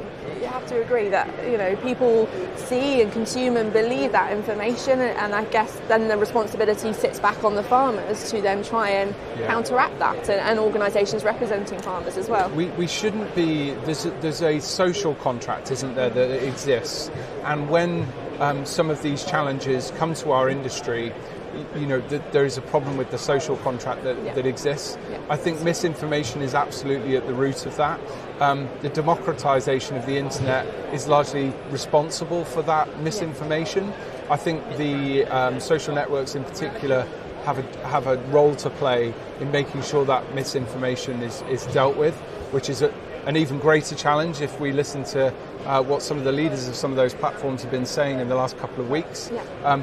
But I think we've got to keep our sort of shoulders to the wheel on that one, because there are perfectly good initiatives that are for the greater good of food production that might be derided for no good reason, purely because there's bad information on the internet. Yeah, I think recently, obviously, we've seen with the Beauvais, I won't go into it, but that around that there's been a backlash publicly and some misinformation around that, and I think it's something that we have to kind of monitor, don't we, going forward, and see how we can't take that social license with our consumers, the people that are buying our food, lightly. We have to take it quite seriously, of course, because we depend on consumers to buy food. Yeah, and they will tell us what they want, and that's largely being driven by a real interest in nutrition, which I think is a good thing. Yeah, absolutely. Especially when you consider, I heard our colleague from the Food Foundation at Oxford Farming Conference last week talking about some horrifying statistics around food and nutrition and how many of us are not getting enough food. I mean, which seems obvious, It seems, when we say we need to link health with food and farming. Yeah. I don't know, as a farmer's daughter, it seems very obvious to me that link should be there, but it's how we make that possible. Quite right, and I think there are some examples of some great companies that are doing some really interesting work. So a company that leaps very quickly to mind is UPP, who are based at the Agriconnect Centre in Edgemont, right next to Harper Adams University. They're doing some wonderful things. They have a machine that would be very at home at Lamma, actually, that harvests broccoli in a way that is far more sustainable, because it takes more of the plant out of the ground than it did before. Yeah. The other part of their business is around how they turn some of those broccolis into a sugar extract, a pulp, and then another product. So they have 3 products from the surplus products that can then go into a nutritious food system. So I think we need more of that. Yeah. I think that's really exciting. We need to be shouting about that as well. We need to be shouting about it, and I think it's that kind of technology that's also really exciting to young people. And obviously here at Lamma today, we are surrounded by so much innovation, big shiny kit, so much technology. It really is at, the heart of this show, and a real important part of the sustainability journey and vision going forward. Yeah, and machines are often thought of, aren't they, as agriculture? Agriculture and machinery are very interlinked, and I think what companies like UPP are doing is really almost giving those machines an entirely new purpose, a new mission, a new identity. Yeah. That are actually doing great stuff. I mean, like I said, they have a broccoli harvester that will take more of that plant out of the ground, so we're not wasting as much, and actually what would have been surplus products can now become a nutritious foodstuff. Which I think is really exciting. And we need to continue driving that innovation too. Before you go, Alex, for anyone watching this now or later on, in terms of joining the school, what would be your main message if people are thinking about it? Yeah, well, firstly, if I may, I'll speak to companies. We're of course always really interested in speaking to people who have a challenge or a specific problem around their supply chain and sustainable production, but then also to farmers themselves, because farmers are the absolute lifeblood of what we do. It's our core purpose for existing. So I'd urge them to look up the Future Farmer programme, which we'd heard about before. I'd urge them to take a look at the report that we produced in partnership with Tesco, launched at Oxford Farming Conference last week, available on our website. And also just drop us a note and follow us on social media. So we do have a presence on LinkedIn, Instagram and Twitter for now. So do connect with us and help us to produce the next generation of farmers who will produce food more sustainably. And of course, you know, here at Farmers Guardian, Agriconnect, we want to continue that partnership with the school as well, going forward, and Harper Adams as well. Yeah. Alex Hardy, thank you ever so much for your time. Enjoy the rest of Lamma. Thank you for having me. Thank you. Take Thank care. you very much. Brilliant. So don't forget, Lamma Show is open today until 4:30 and entry is free. Simply register at lammashow.com for your ticket. We also encourage you to scan the QR code in the bottom left corner of your screen. The QR code will take you to a special offer from the Farmers Guardian exclusively for Agriconnect TV viewers. Scan the code to find out more. Now, we move on to our next exhibitor interview. Case IH have more than 180 years of heritage and experience within the agricultural industry, and we are delighted to once again welcome them back to Lamma. Amy Wilkinson is joined by Nigel Honeyman from Case IH to take a look at some of the amazing machinery on their stand. Amy, over to you. So we are now on the Case stand with Nigel. So Nigel, give us a bit of an introduction of what you do at Case and what your role is basically. Okay, so my role at Case New Holland is that I look after all the product specialists. So I have my own role. I'm always been a harvester specialist, but I'm responsible also for the tractor specialists and the grape harvester specialists and all the other specialists that we have within the company. So I know you have a couple of new releases this year at Lamma. Yes. But I know the biggest is actually behind us. So Yes, go on. We'll say the big one's behind us. The big one. But we've got a little one behind me as well, just to keep everyone happy. So this is the first UK showing of the Case AF10 combine. Yes. So the AF10 is one of what we call our next generation machines. Yeah. So it's a completely ground up design. So we start with the core of the single axle rotor. Yeah. So we've got one rotor running front to back in the machine. We have we made it larger, made it longer, so that we can address losses, particularly losses over the separation system. Yes. And then around that, we've changed the engine layout, we've changed the gearbox layout, we've changed the feed, we've changed the cleaning shoe, we've changed the drive system. We've basically, other than the rotor, we started with a fresh piece of paper. Again. So you are still in this size machine a single rotor. Yes. But I believe, isn't it now the largest rotor available? It's the largest single rotor available. Yes. With this design. Why have you decided to stick to the single rotor? If you don't DNA. It's part of the Case DNA that we've had the single rotor. We are a global company. Yeah. So we work in South America, North America, Australia, Europe. We work all across the world. So we have with a single rotor a configurable setup that we can match to the local market demand. Yeah.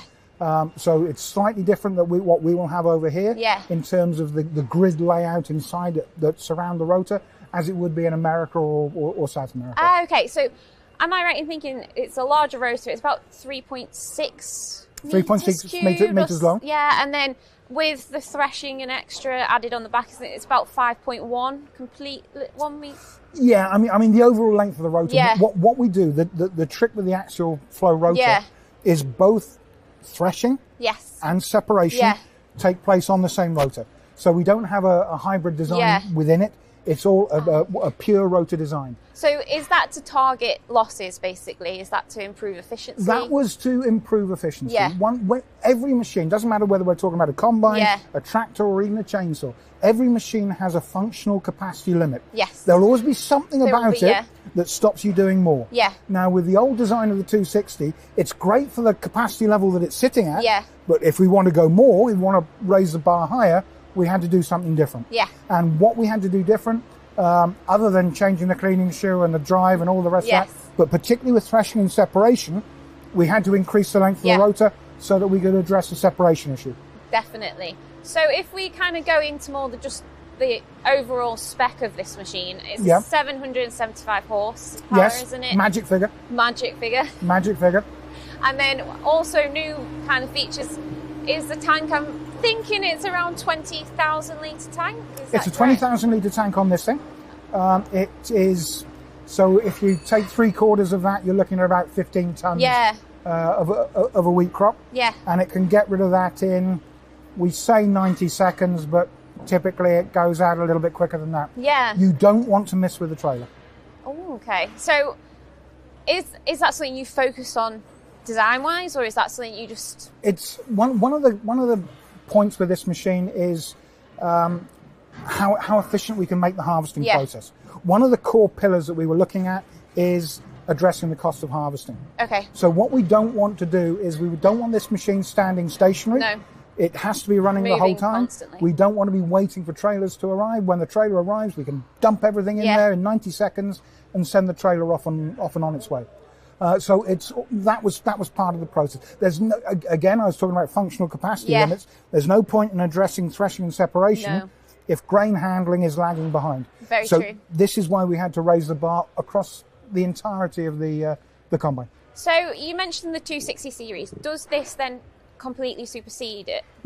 No. So you're carrying on with... Doesn't supersede it at all. The 260 series works up to a capacity level, and then to take it beyond that further into this, the Americans like to call it a class 9 plus. But that means nothing to us in Europe. But to take it beyond that, we needed to go differently. So this sits above the 260 series. Okay. So mentioning the Americans, do you think this machine suits the European market then?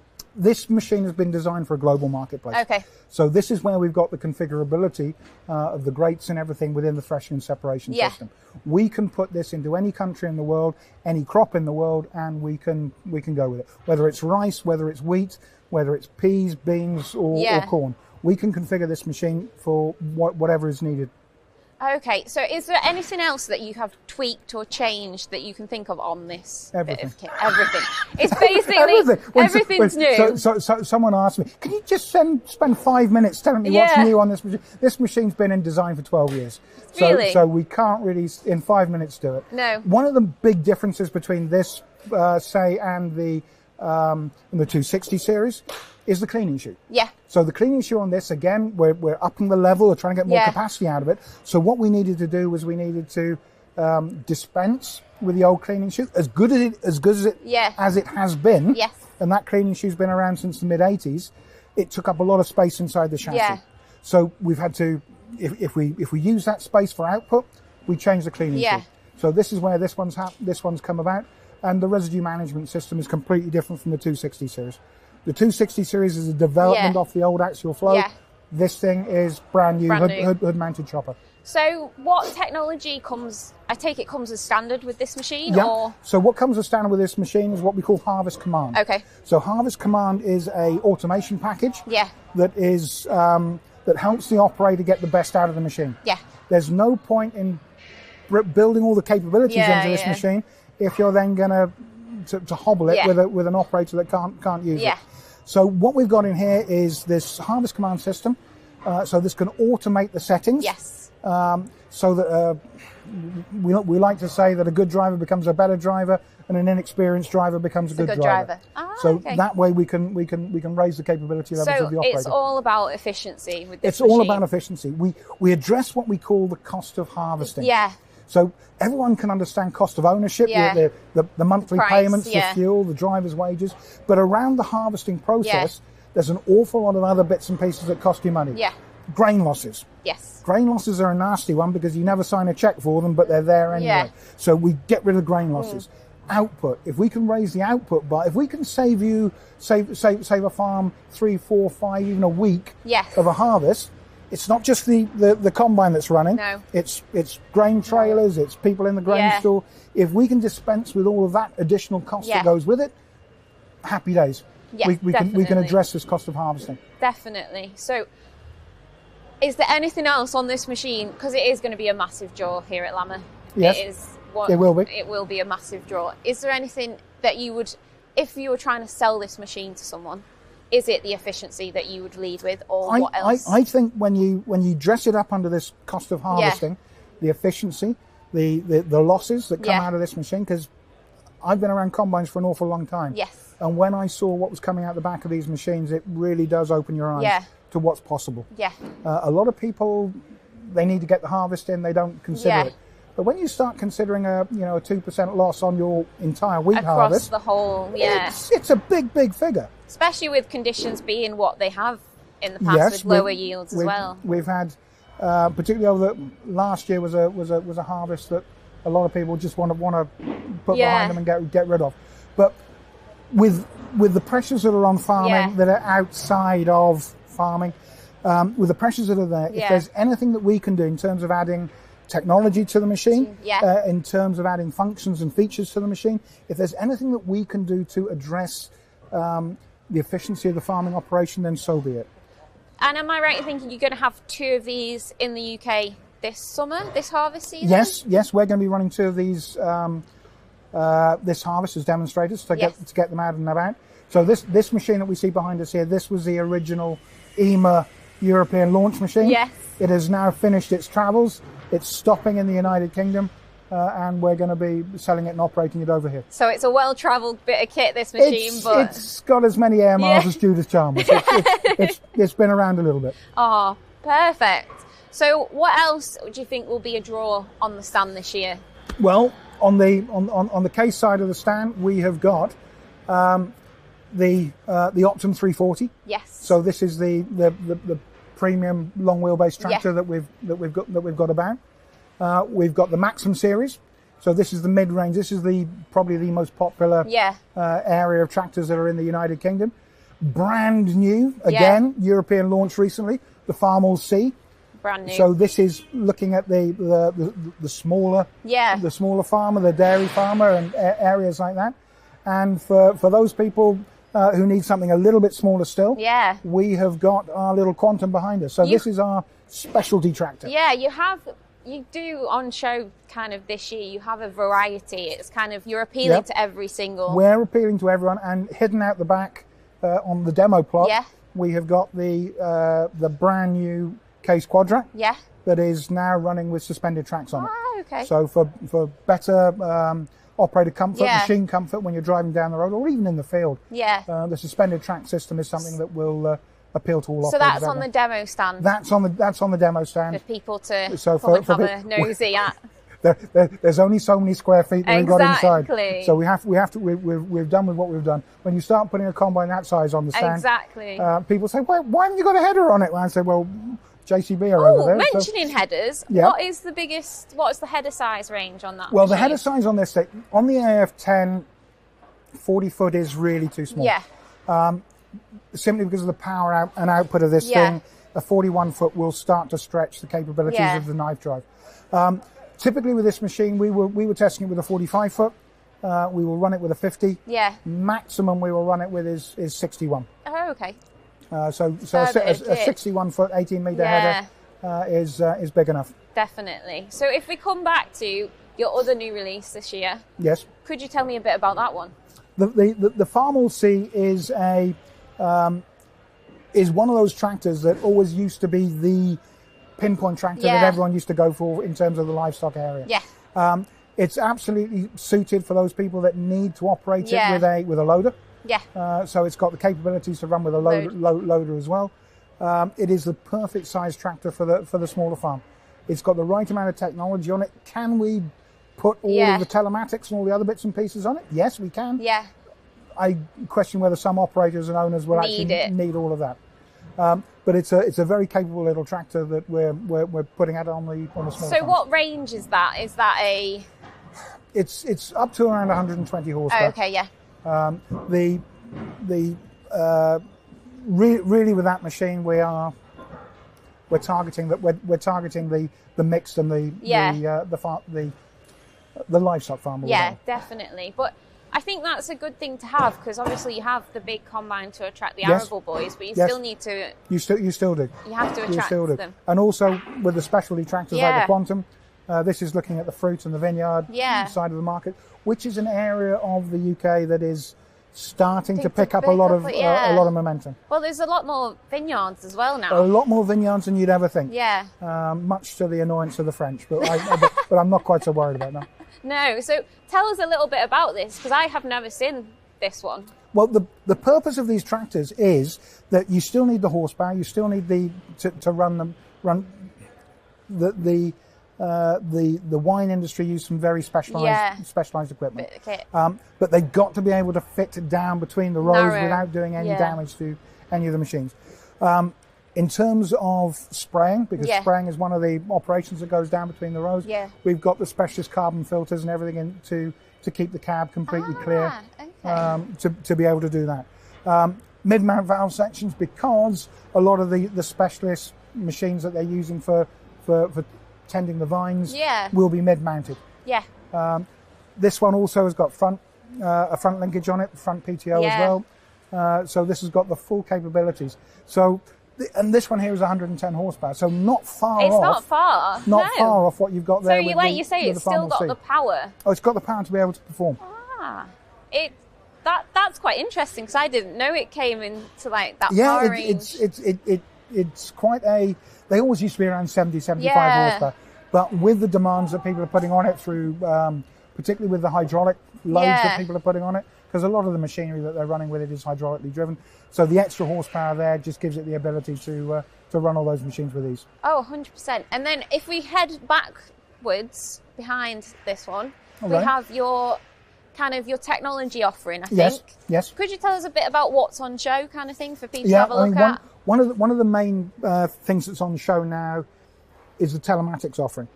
So virtually all these big machines that have come behind are automatically linked up back to the farm office, but also back to us.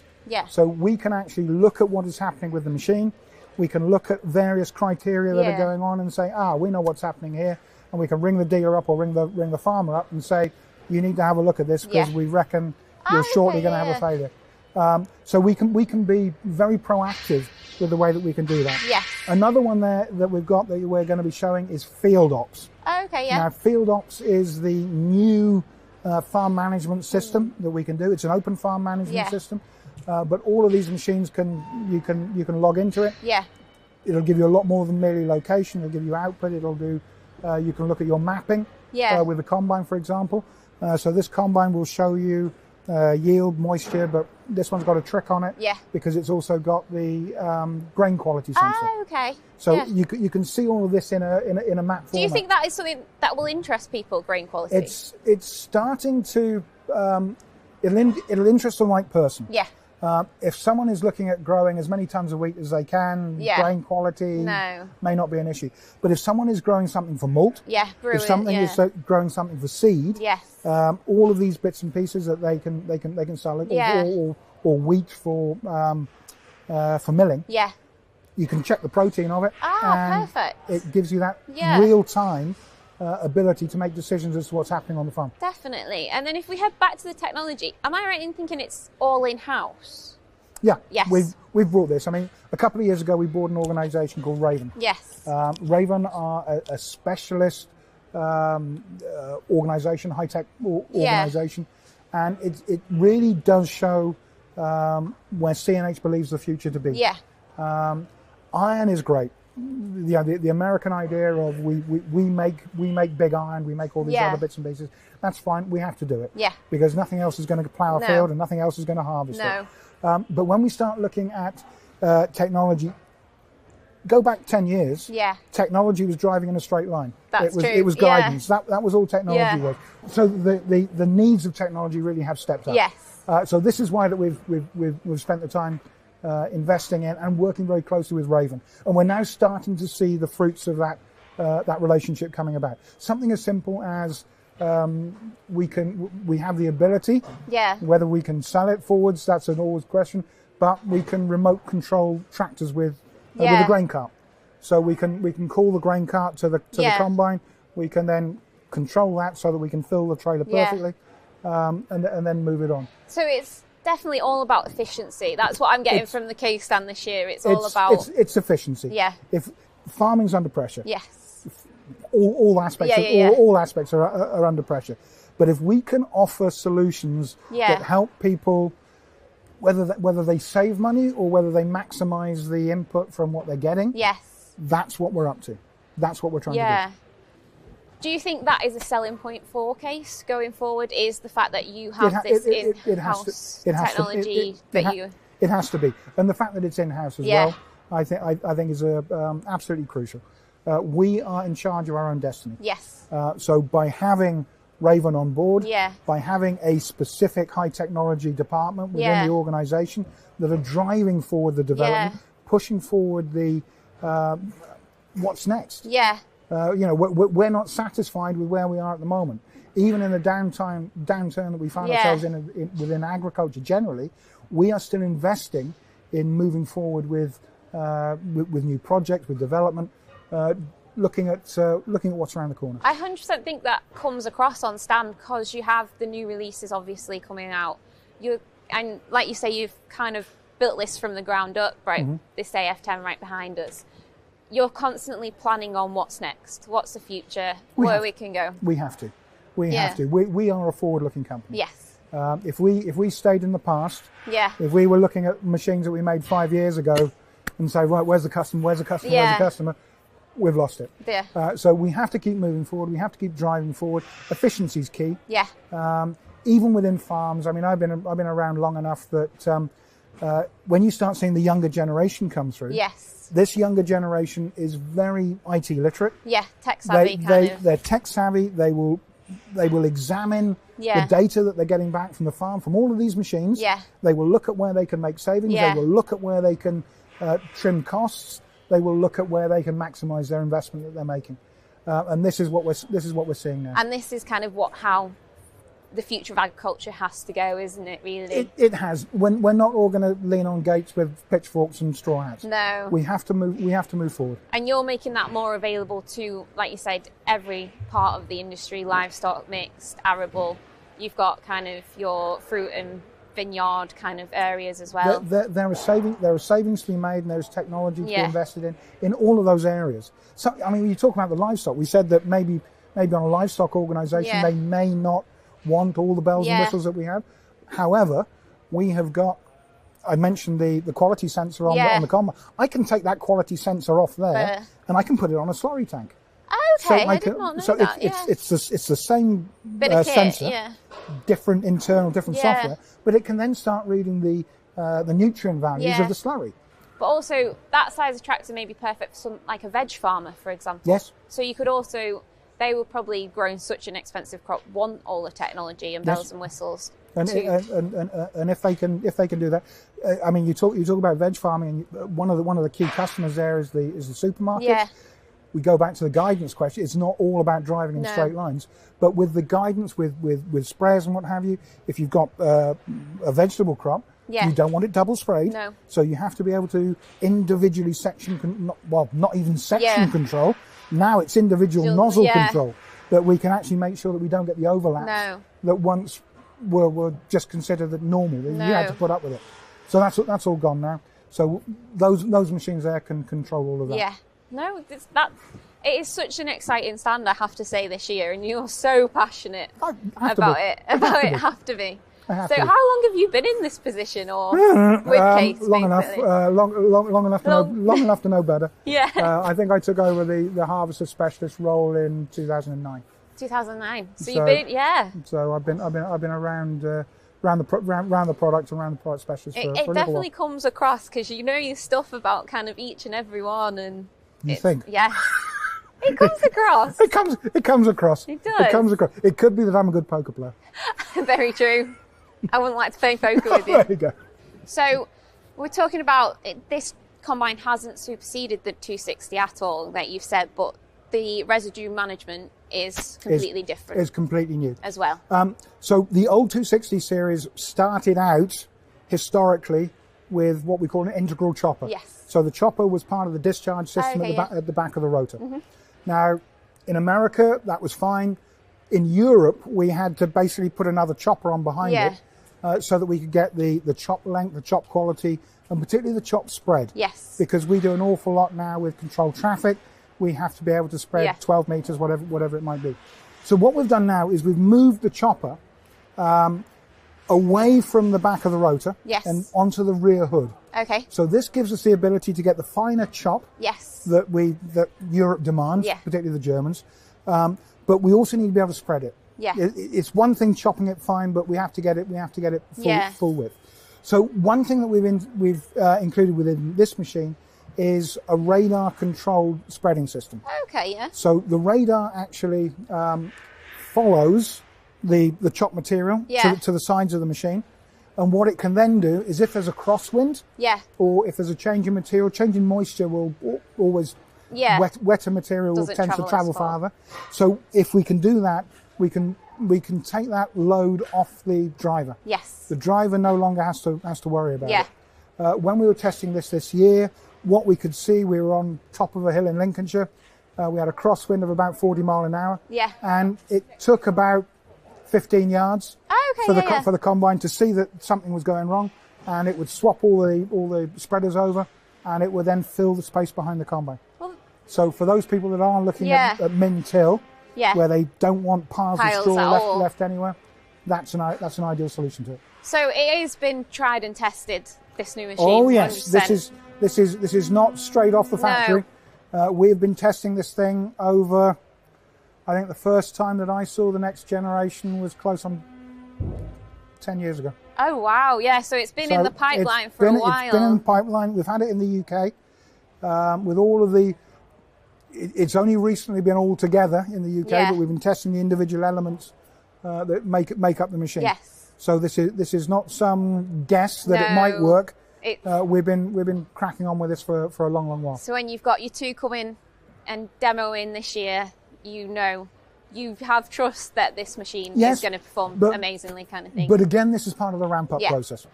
So as we start getting into, this is going to be on full release for sale in July Yes. for next harvest.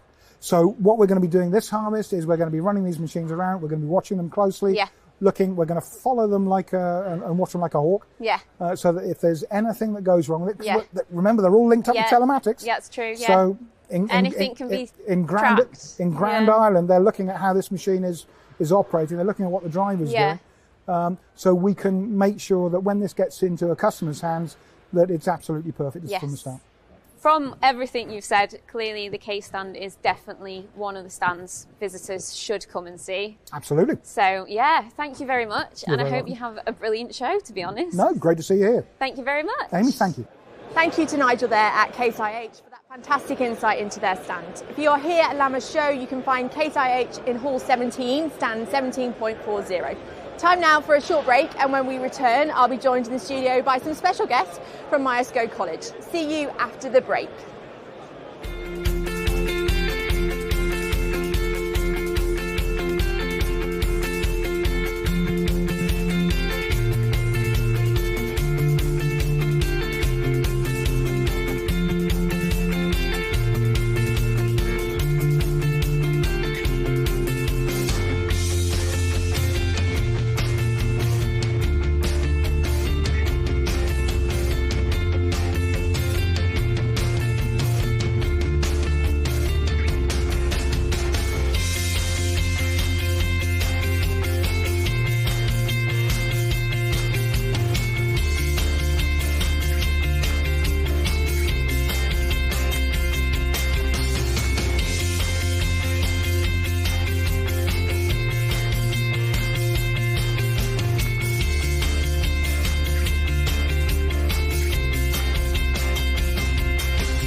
Every visitor who comes to Lamma and registers before 3 o'clock today is entered into our free prize draw, and this is the prize. An absolutely fabulous Polaris Ranger diesel worth over £24,000.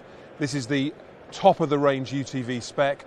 It can tow over a tonne, it's got the new transmission and is an absolutely fabulous vehicle.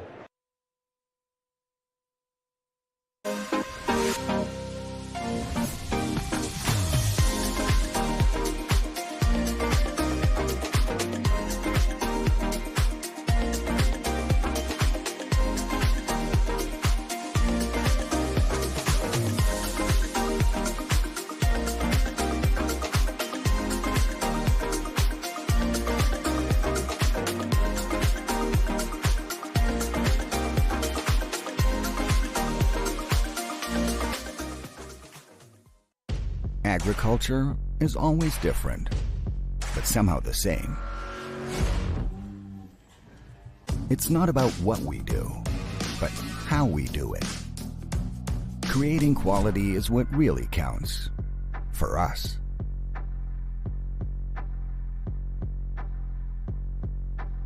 We use technologies to connect us, to make the right decisions. We can't influence the weather or prices anyway. But how we do our job is down to us, and we do our best every day. We accept every challenge. We are never alone. We live partnership, rely on trust, respect nature, and reap reliability, because it's worth it in the end, in every respect.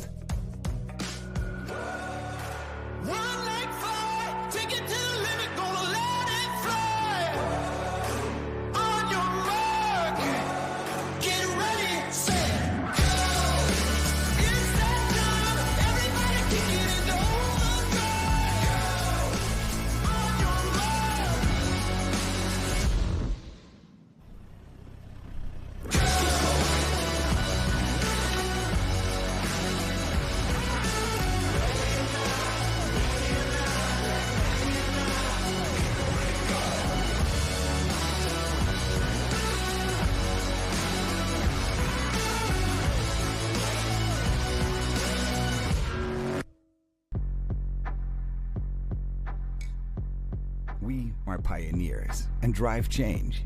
We are the future.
Look at Rachel, not the camera.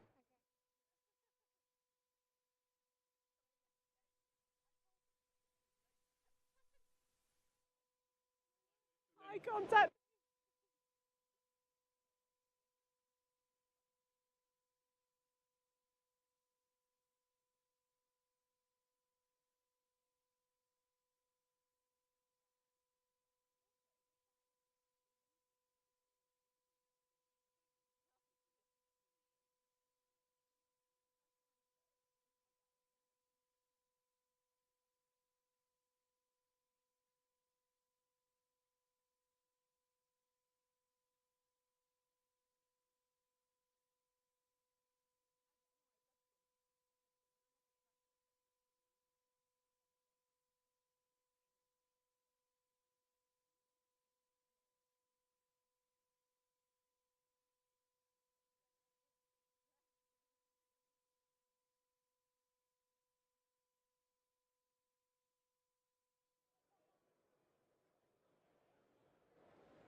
tell me when.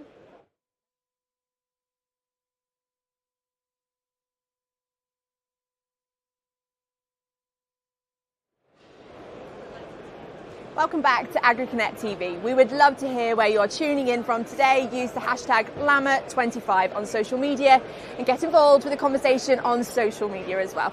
Stay tuned with us for the last 2 hours of our broadcast, as we will be speaking to several amazing guests and visiting Grange Machinery for a look at their stand here at Lamma's show. But joining me now in the studio is Dave Singleton, agricultural lecturer from Myerscough College, and Thomas Seed and Poppy Swift-Lusk, both students at the college. Thank you to all for joining us here today. You're more than welcome. Good to see you. First time to Lamma? Second time. Second time. And Poppy? Second time. First, David, can you tell us a bit more about Myerscough College for those that are watching that don't really know much about it? Well, Myerscough, it's been established for a long time, Myerscough College. I think it was 1894, but obviously I wasn't there quite then. 1894 it was established. It was established as a dairy college, first of all, and it started off as cheese making. So it was one of the first places where females used to go and get educated as far as agriculture was concerned. And then obviously it's moved on. 1969 was when it really opened as what we know an agricultural college. But obviously as the land-based sector has changed, we've changed considerably with what we offer, and we offer a whole gambit of courses at Myerscough, looking at obviously pure agriculture, but there's also agricultural engineering, there's also horticulture, anything land-based, and we also cover an awful lot of sports courses and equine as well. So we've been, as I say, we expand every year.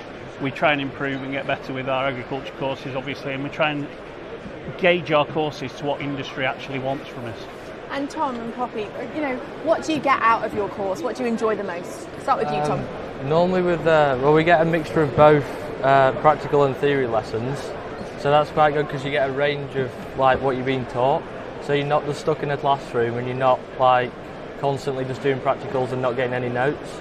So, yeah. And what's your future ambition, Tom? I know you've got the family farm. What do you hope to get out of this course and kind of the future direction of your career? I hope to get you can see where agriculture is now and where it's heading in the future. So I think it'll be beneficial for I want to go back working at home. So it gives you new ideas to take and put into your own business. And apply what you've learned from your course and bring them back home to the family farm. Tell us a bit about the family farm. What's the setup there, Tom? Milking just over 50 British Friesian cows. They're out 180 days a year as part of our milk contract for Lancashire Farm Dairies at Rochdale. So everything's done in-house, we do our own siloing and things like that. Yeah, so start it. And Tom, what does it mean to you to work on the family farm? It means a lot because obviously generations before me have built it up, so you want to carry on what they've all built up to future generations. Brilliant. Thanks for that, Tom. And Poppy, what do you get out of the course? What do you enjoy the most? There's a good mix between practical and theory lessons, and it's very relevant to what's going on in the world. So we've got a habitat management module, which is very good for schemes and things. Brilliant. And in terms of kind of your next steps, what do you hope this course will allow you to do? I'm hoping to use it to go and do a degree in veterinary medicine. Oh, amazing. So that's really using the course as a stepping stone to get onto that pathway and that career pathway to be a farm vet. Yeah. And why? What is it that makes you want to be a farm vet? Particularly, I know you said about working with cows and, particularly in the dairy sector. I've always been interested in it. Recently I've got in and I'm working at dairy farm, and I've always wanted to be involved with it, but not at the farming. I wanted to be in the vet side of it. I've always had an interest. No, definitely. That's really interesting that you already, you started some work experience at a dairy farm. Are you relief milking or just helping? I work there every weekend. Oh, brilliant. And how have you found that? It's good. Very good.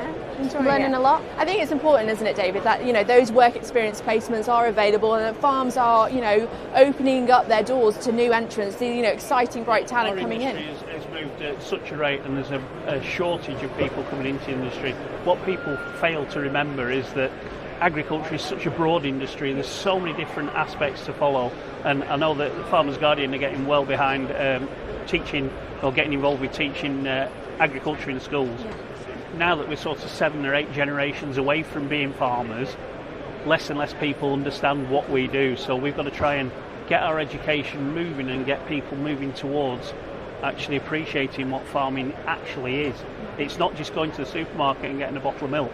No, absolutely, David, You know? and you're right. The Farmer's Guardian, we have our education campaign that we've launched, and we were talking about it in Lamma yesterday. It's so important that at an early age we're teaching children about farming, but also the other food, thing that we're where doing, food comes from. I'm encouraging people to come in whenever I can, to come in to have a look at Myerscough, have a look at what we have on offer, because I came into it, I'm not a farmer's son, I started in the industry, I worked on various farms, mainly dairy farms around Lancashire.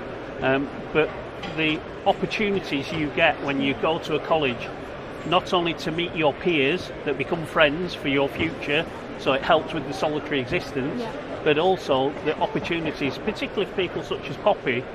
Poppy will be able to go from farm to farm to farm to farm and progress her industry knowledge and her opportunities in the future.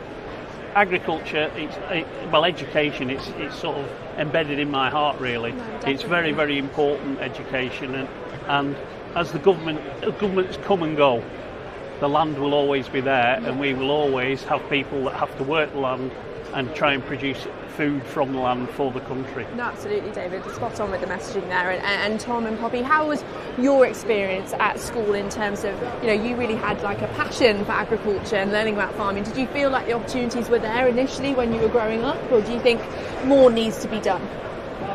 More definitely needs to be done in school, because you didn't really have much. You had a little bit in geography, but apart from that, there wasn't very much to push you towards going into agriculture and getting a career in it. No, definitely. And obviously you have the family farm and that kind of, background in farming. Tom, Poppy, you come from a completely non-farming background. So where did that interest kind of spark? Where did you initially think, actually kind of the farming sector is an area that I want to go into? I'm not sure. I've always liked animals, and I found that was a practical and useful way to enjoy being with animals. Yeah.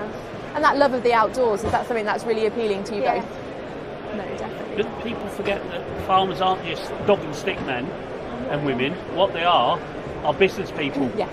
So they have to have a and broad more, David, business that's knowledge. Important. Yeah, and absolutely. it's so important, because farms won't survive unless they do that. Yeah.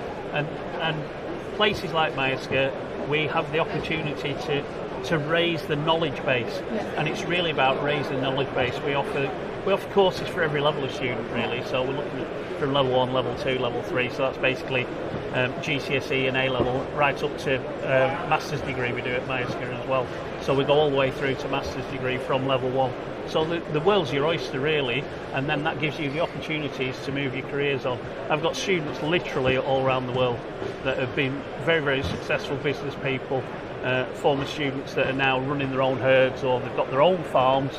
I've got students in America, Australia, all over the world, literally, and it's heartwarming to see them being successful. It must be hugely rewarding. You're saying you're walking around Lamma and you're seeing students from tens and tens of years. Old men and women that I don't know because I taught them 20 years ago. But it's absolutely marvellous to see how they're successful. There's people that are rearing calves through, there's people that are running farms independently, there's people that are working in allied industries, the people that are even doing journalistic jobs like Amy Wilkinson. Yeah. Bless her, I saw Amy on the video earlier. I taught Amy. Yeah, and Amy's a brilliant reporter for us here at Lamma. And she was always a very good ambassador for us as well, I'll tell you that. She speaks very well about the industry. But it's an absolute pleasure to see the likes of Amy being successful, and not only running the farm, keeping the farm running with Dad, but also the other job, working with the Farmer's Guardian. And the Farmer's Guardian are really helping raise the profile of colleges to try to get more people interested. It's great to see. I think it's important just to kind of change that perception of agriculture too. The perception starts very early, though. It starts at I've always said, when you do the Janet and John reading books, when they start, it's Farmer Giles with the stick and the smock. Those days are gone. Those days are gone. They have to be business people to be able to run a farm, and there's so many different facets to being a farmer, and so many different areas that you have to have a working knowledge of. It's tremendous, and it never ever stands still. And Tom, do you feel like you're getting a grasp and understanding of kind of the business element of running a farm through the course, and particularly then trying to kind of learn, at home at the farm as well? Yeah, we have a business management lesson every week, and that teaches you about obviously the business around farming. Yeah. So I think that's quite beneficial towards because you go away and run your own business potentially. So you need to know the math side of it to be profitable. Yeah, no, absolutely. Yeah. And Sophie, obviously, Lamma show, what are you looking forward to seeing here? There's lots to see. We've been looking at mowers. Sorry, Poppy. We've been looking at mowers today, and there's lots of new methods of doing things that are out. Yeah, it's definitely a showcase of real innovation, creativity, But one of the things I've seen, particularly with all the inheritance trusts and the riots, well, not riots, the farmers protesting, and I've seen some very negative stuff on social media about why do they need bigger kit. Well, they need bigger kit because there's less staff going into the industry. So one person's having to do the job of 10 people. So instead of, it's very, very simple to go, that's a £150,000 tractor. Yeah, absolutely. But perhaps if they knew why they need a £150,000 tractor, because the margins aren't there anymore to run at 30 cows anymore. The margins aren't there. Yeah. So farms have had to get bigger. Farms have had to amalgamate. Farmers have had to get larger machinery to be able to work efficiently, to be able to do the job. And this is something that the general public have no idea about, and I often say to students, 2% of the population are involved in agriculture directly. It's a tiny amount. That means 98% of people haven't got a clue what we do. No, and I think there's a role and responsibility on the farmers to try and connect with consumers and talk to consumers about the role of farming and food production. And I think more and more now, farmers are more confidently talking and being a bit more open. To see, isn't it? Oh no, it's absolutely. Great to see. But it's one of those, and the other aspect about going to college and doing a college course. I see a lot of people. Obviously, we offer apprenticeships as well, but the college side of things, because of it being such a solitary industry, they make friends for life. Yeah. The people that I've bumped into today. Well, your friends are just round here, aren't they, supporting you? I always ask them, do you see the people? Oh yeah, we're friends with them, we go away with them, we do this with them, we do that with them. And those friends they made when they were students. I think it's important, that community aspect of farming, particularly when you're, coming into the industry, kind of the social element of farming. Are you part of any young farmers clubs or anything, or on your course? How are you trying to kind of build that community? There's quite a good community around college really to start yourself off, and then obviously you can go young farmers and things to gain more friends about your local area. And Poppy, how have you found it coming into the sector with a non-farming background? Everyone's very welcoming and eager for you to learn, and accepting of if you do make mistakes or you don't know something, they're there to teach you and not bash you. That's really reassuring, and that's the kind of culture that should be created. And it's absolutely the other thing that's absolutely marvellous. Now, when I first started a long time ago, there was very few women in agriculture. Yes. Now, 50% of the students coming through are women in agriculture, which is fantastic. There is no reason. I have students that are this big. There's no reason why they can't do the jobs now. Yeah. When I first started, I'll agree, and when I was first working on farms myself, it was very physical and manual. Yes. But as things have become far more mechanised because of the need for expansion, there's no need to be as physically fit anymore, as physically strong. No, so it has enabled more women to come into agriculture, and I'll be honest with you, they make better machinery operators most of the time. What do you make of that, Tom?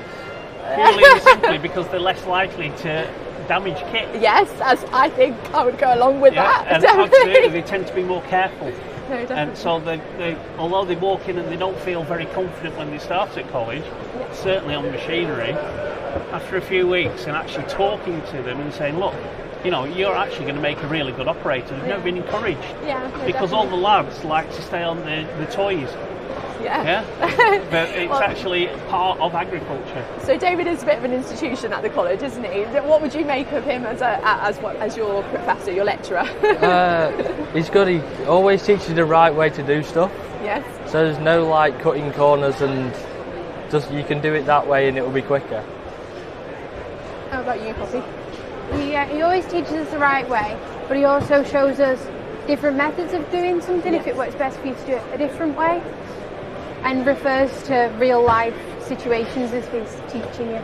Some really positive comments there. Yeah, I haven't paid them. I was going to say, under pressure there. However, I am driving them back, so you know, they've got to be quite nice to me on this occasion.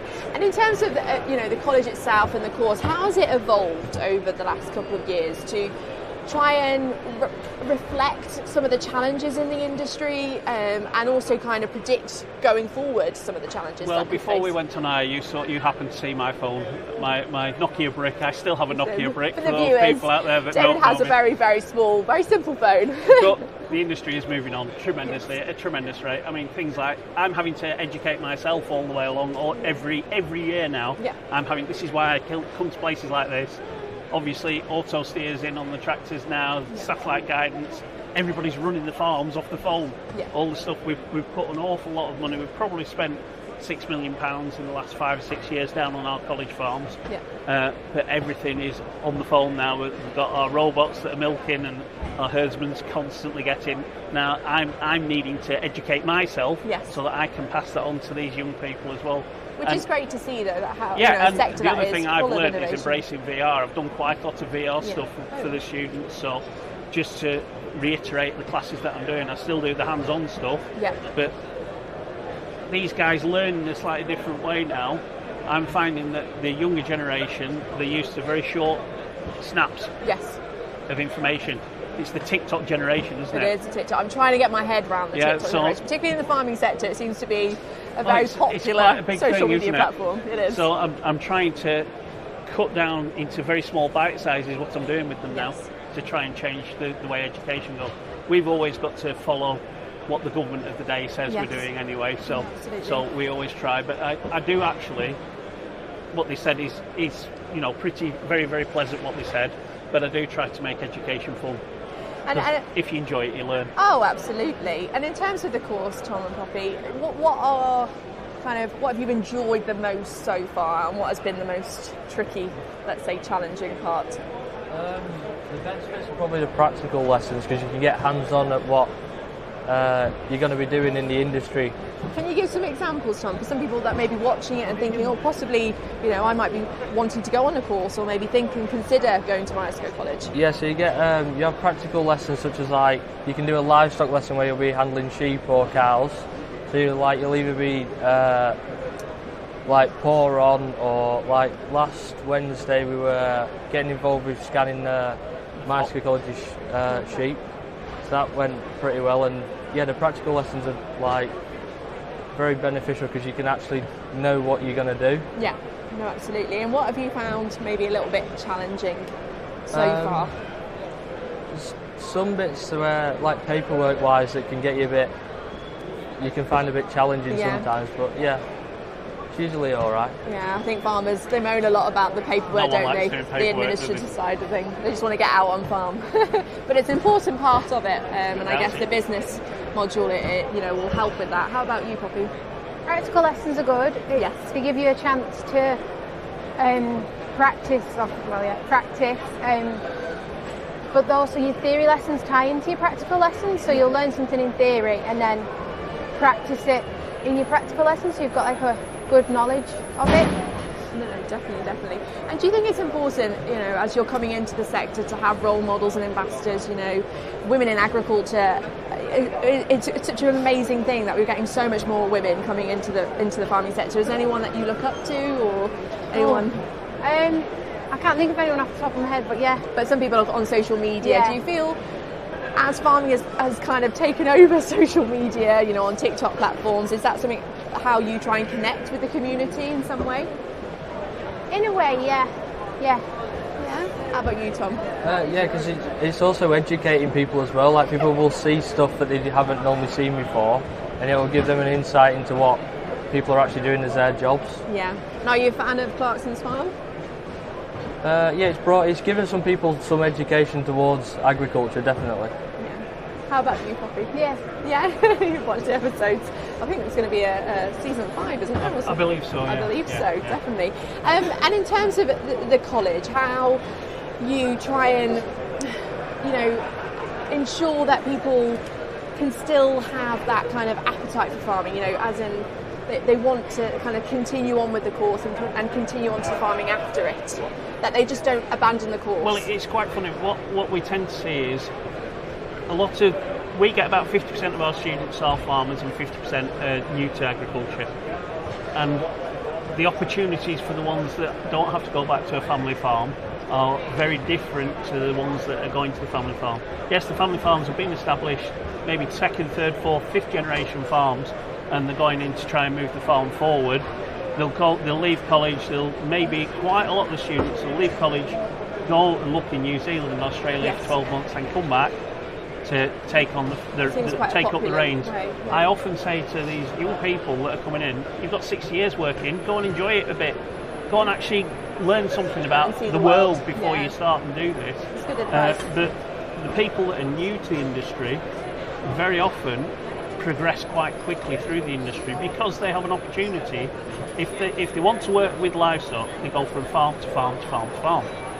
If they want to get involved in the allied industries, work as a feed rep or something along those lines, they'll then pursue that route and they can go that route. So there's vast opportunities in the sector. We're short-staffed.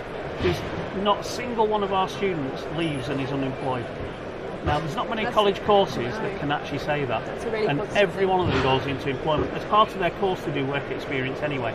And that's what I was going to pick up on, David. How crucial is those work experience opportunities and, employers here giving those chances without to those the farmers, new entrants? The industry won't run. Without the employers taking on the students, it just won't happen. An awful lot of students go to don't necessarily stay at home. They'll move farms and go to other people's farms, just see other ways of doing things. But again, it's like I was saying about the network of students.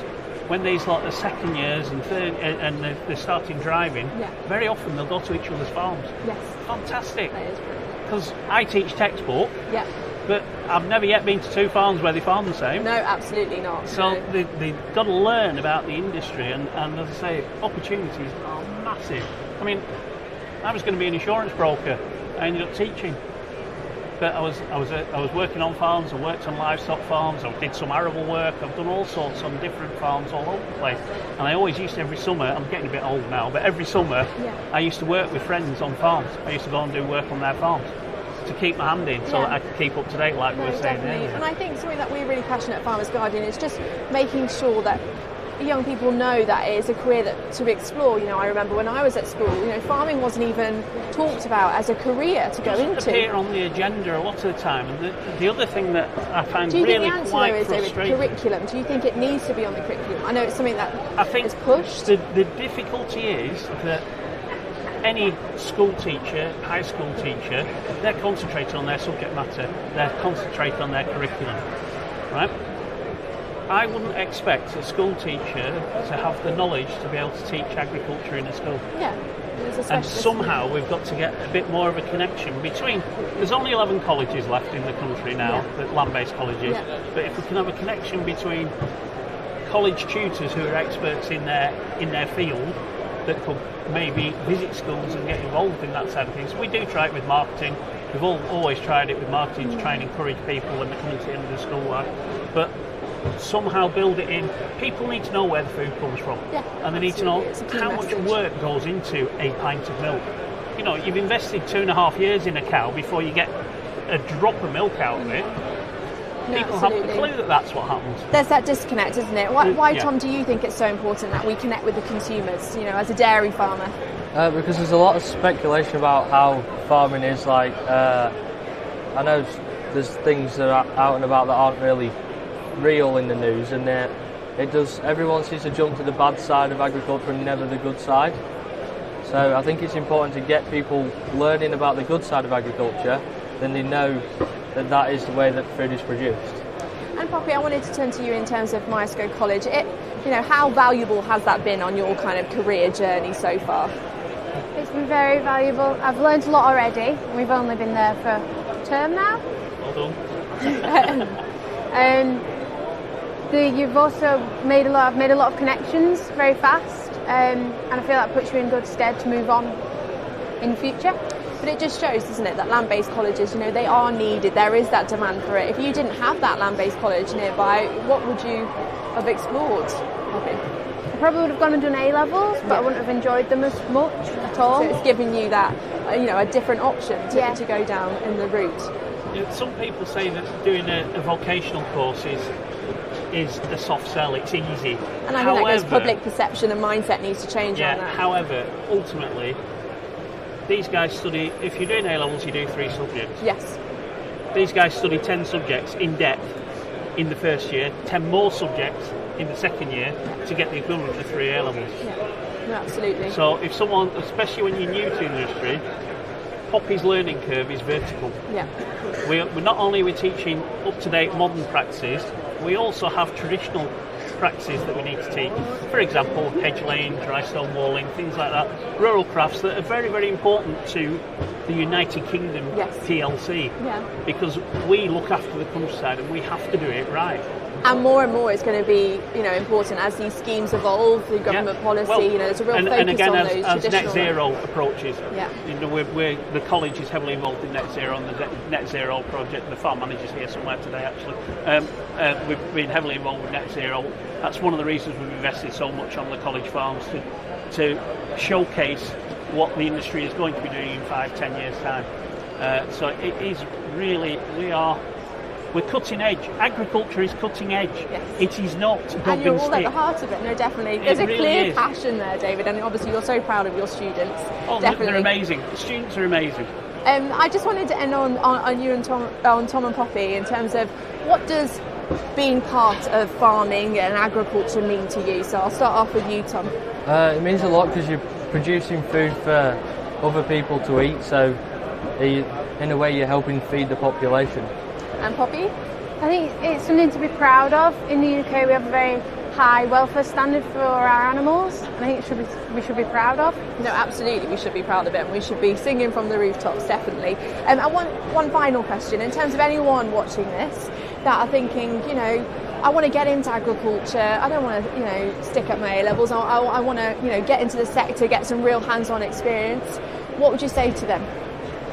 If you wanted to, you could come and do a college course like we have, or there's the apprenticeship side of it where you can work and have the education at the same time, or you can just go and talk to someone and they'll normally send you down the right path of trying to get a job or something in the local area or wherever you want.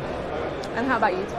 Talking to people, always being happy to talk to someone, going to different events like this, you never know who you meet. No, definitely. And finally, you can have the closing words. Education is education. Yes. Without education, we are nothing. Yes, absolutely. We all need to carry on with education, whatever route you decide.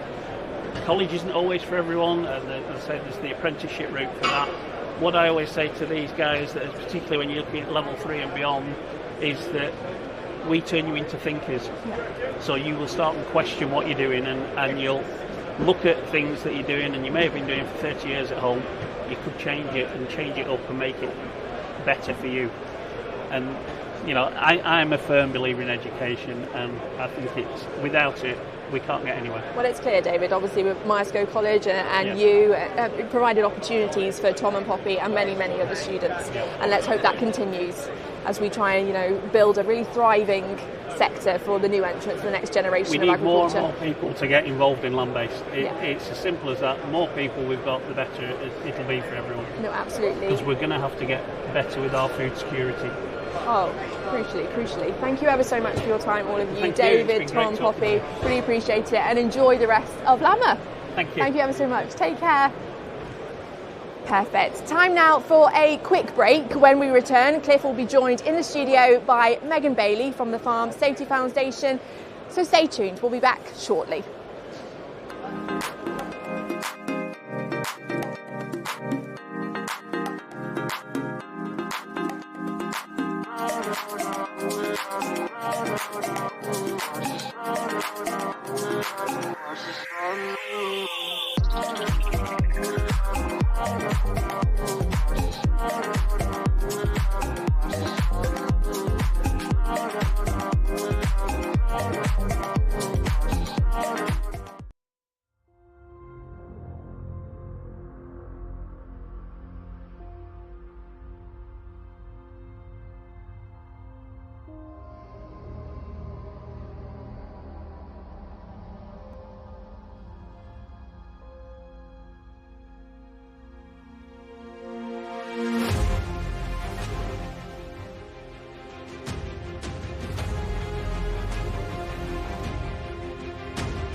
Every visitor who comes to Lamma and registers before 3 o'clock today is entered into our free prize draw, and this is the prize. An absolutely fabulous Polaris Ranger diesel worth over £24,000.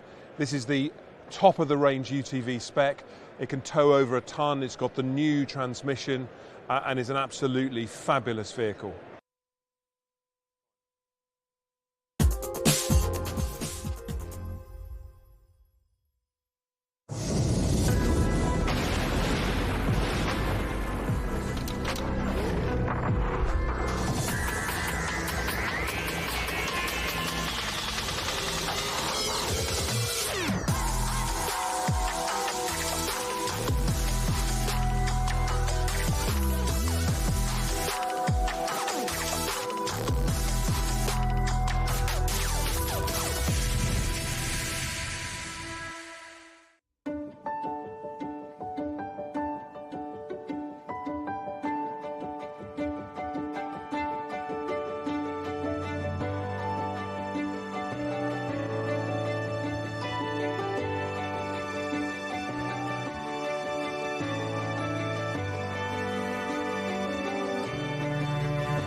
Welcome back to Agriconnect TV.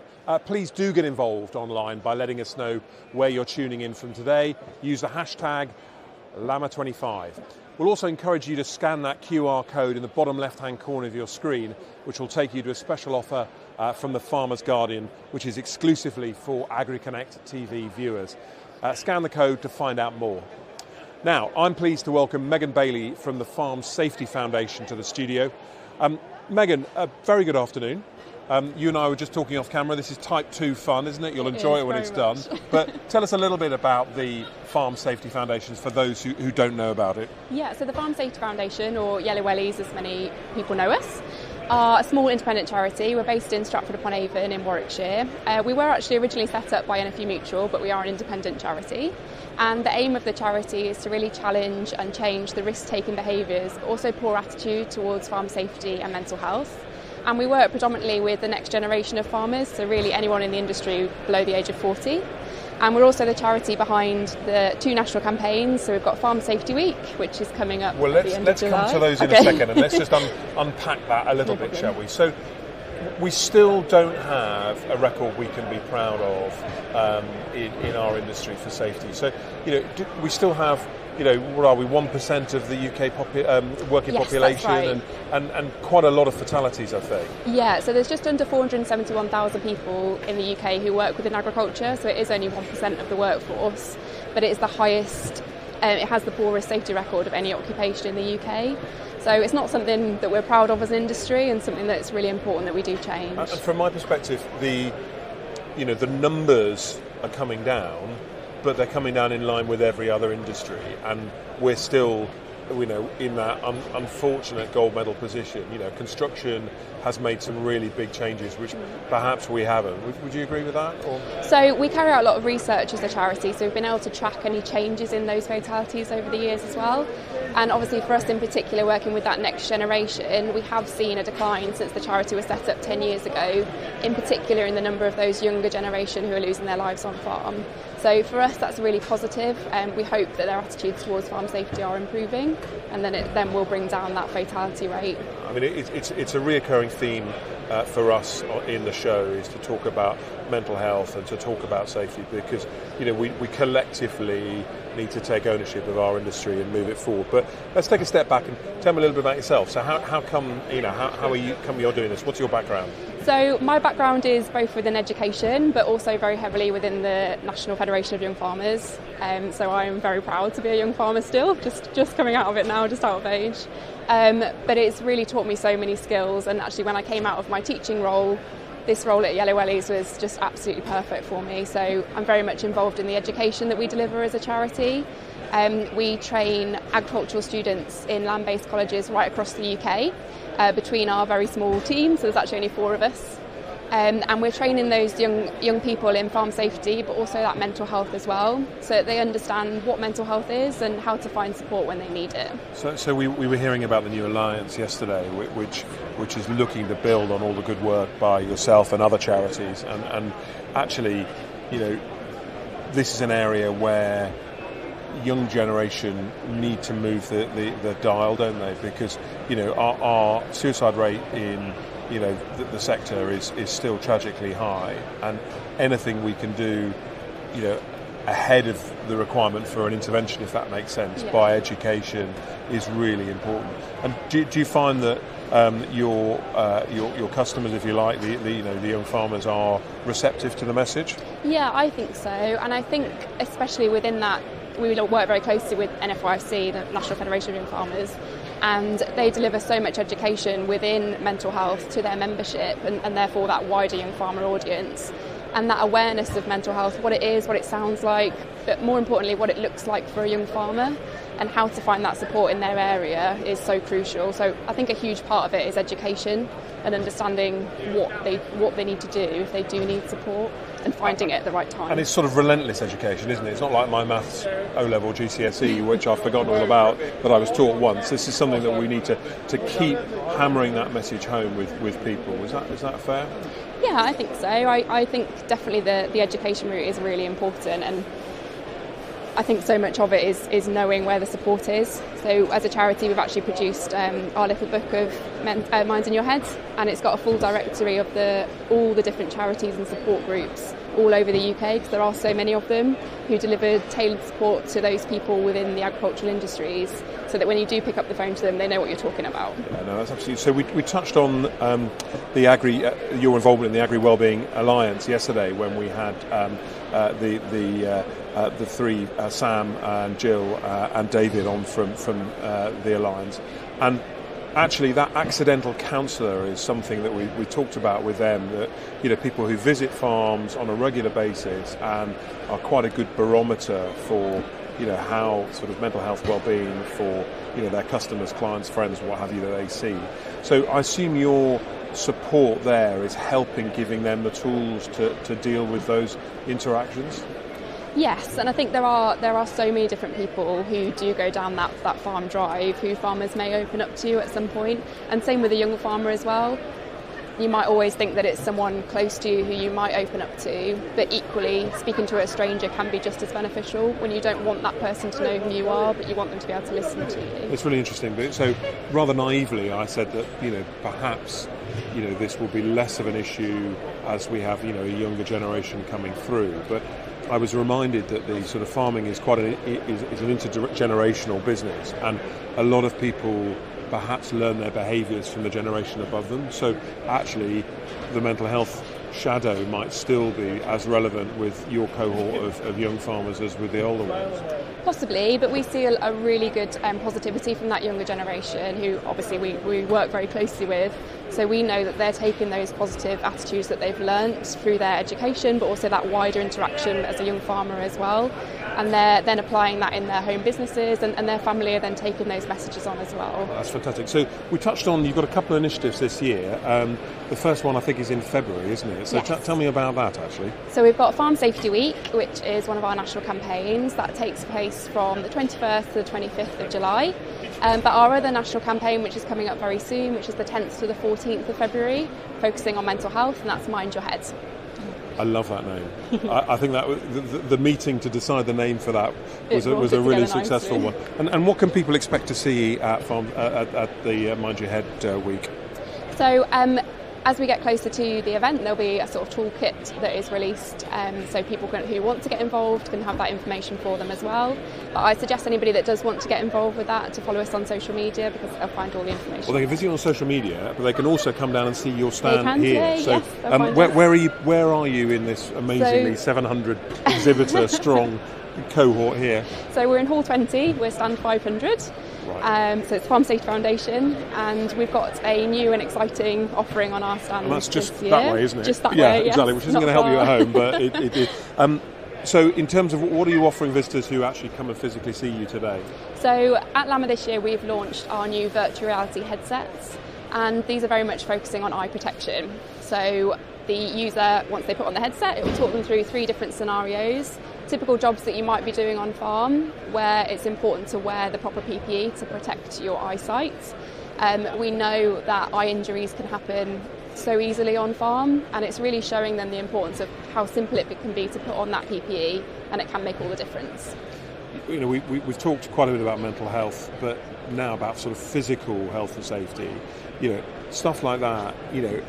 I'm reminded constantly at Lamma about we're almost a tech business now, aren't we? A tech industry, and actually having that virtual reality. I imagine people put that. When they take it off, they're a little bit stunned at how real it is. Is that fair? Or? Yeah, definitely. And actually, we've had a few comments throughout that people using it saying like, "Oh, are you sure this is realistic?" Because they're within the situation, but they think, "Oh, that wouldn't happen to me." But this tool was actually developed off the back of one of our fantastic farm safety ambassadors. So Ryan Taggart, who is a young farmer from Northern Ireland, he was carrying out a job on farm and had a serious eye injury, which led to loss of sight in one of his eyes. So he's a very young person, and we share his stories at the colleges that we go out to. And it's a really impactful story on the students. So we thought to develop this further to really immerse them in that story and understand just how easily it can happen to anybody and how simple it is to prevent it. So the virtual reality, story is actually a true story. Yes, that's right. Yeah, that's pretty sobering, isn't it? Yes. Yeah, and I imagine when people know that, they really, are sort of looking fairly sort of stunned. Yeah, right? and there's so many people over the show yesterday and this morning who have talked about injuries that have happened so quickly to them in terms of their vision, which could have been so easily prevented. So. I think it's really clear just walking around, if we go 20 yards off our wonderful studio here, these are enormous bits of kit that have, really considerable kinetic energy when they're moving and, can be, really, really quite dangerous. And I think everybody talks about health and safety and being vigilant, but if you can reinforce that message at a young stage, surely that's absolutely wonderful, isn't it? Yeah, absolutely, to be able to pass on that message. But with your eyesight in particular, I mean, your eyes are one of the most important organs in the body, but they're also one of the most delicate and susceptible to injury. So something just as simple as picking up those pair of safety goggles, which takes 2 seconds to do, can mean the difference between you going home safely or with serious damage to your eyesight. And I suppose part of our challenge, and it's the same with mental health, is that quite a lot of the people in our industry work on their own, and actually, hey, just pop your glasses on can't really happen because they're not in a, and that's another which you, on a building site, which you talked about earlier, everybody is looking out for everybody else. But if you're one or two people in a huge 500,000 acre farm, then that doesn't happen. Yes, that's right. We've actually been asking visitors to our stand to complete a survey about their attitudes towards wearing eye protection. And when we've asked them about what would encourage you to wear eye protection in the future, so many of them have said, if a friend or a family member or myself had an injury to myself, then I would do it. It's too late. We can't rely on luck to avoid having a farm accident. We need to have that foresight to think, what can I do right now to stop that from happening? Also, I think, I'm old enough to remember the sort of first generation of eye protection, and they weren't very good.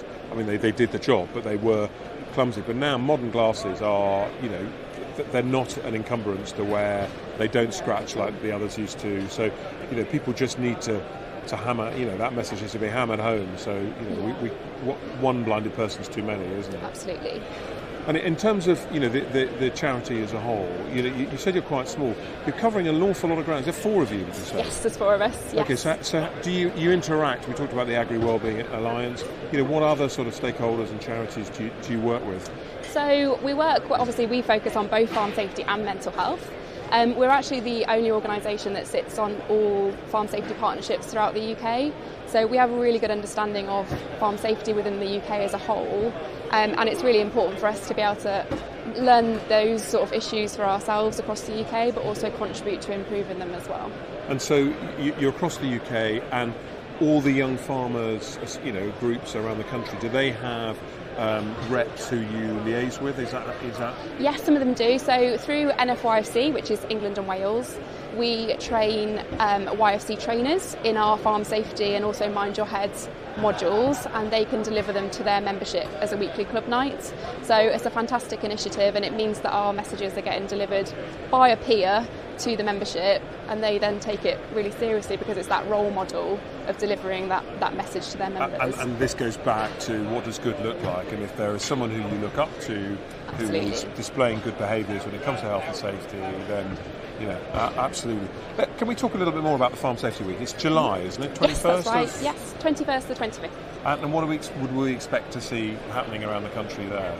So there's lots of opportunities to get involved. I'm afraid I can't give away any secrets. Oh, so you have to wait and see. No spoilers.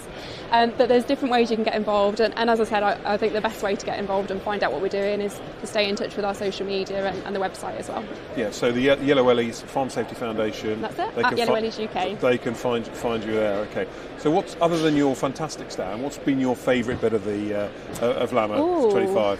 I think just seeing all the big machinery and the new exciting things that are coming into the industry, and most importantly, and something I always love about Lamma, is people catching up with one another, just that opportunity to get away from the farm, step away from work and have that conversation. Well, it's a massive community, isn't it? Absolutely. And I was smiling earlier that a group of lads in polo hoodies with a stag do on it. You They've saw come them to do our VR. Have they? Right, I thought they wanted to. And so they're not going out to Blackpool or anything. They're going to go and look at really big bits of kit and do the things they love. And do the things they love, which is really cool. So you're actually quite local, you said, if you're Stratford. Yes, not far away. Yes. So you actually haven't got the monster journey that lots of people have. Not too bad. Which is good. Were you at Lamma last year as well? Yes, we were. Yes, yeah. We actually had a different virtual reality experience last year, which was all about hazard spotting, and it's amazing how quickly the technology updates over time. Okay, so this is, as I said, it's a new thing this year that we've been able to launch at the show.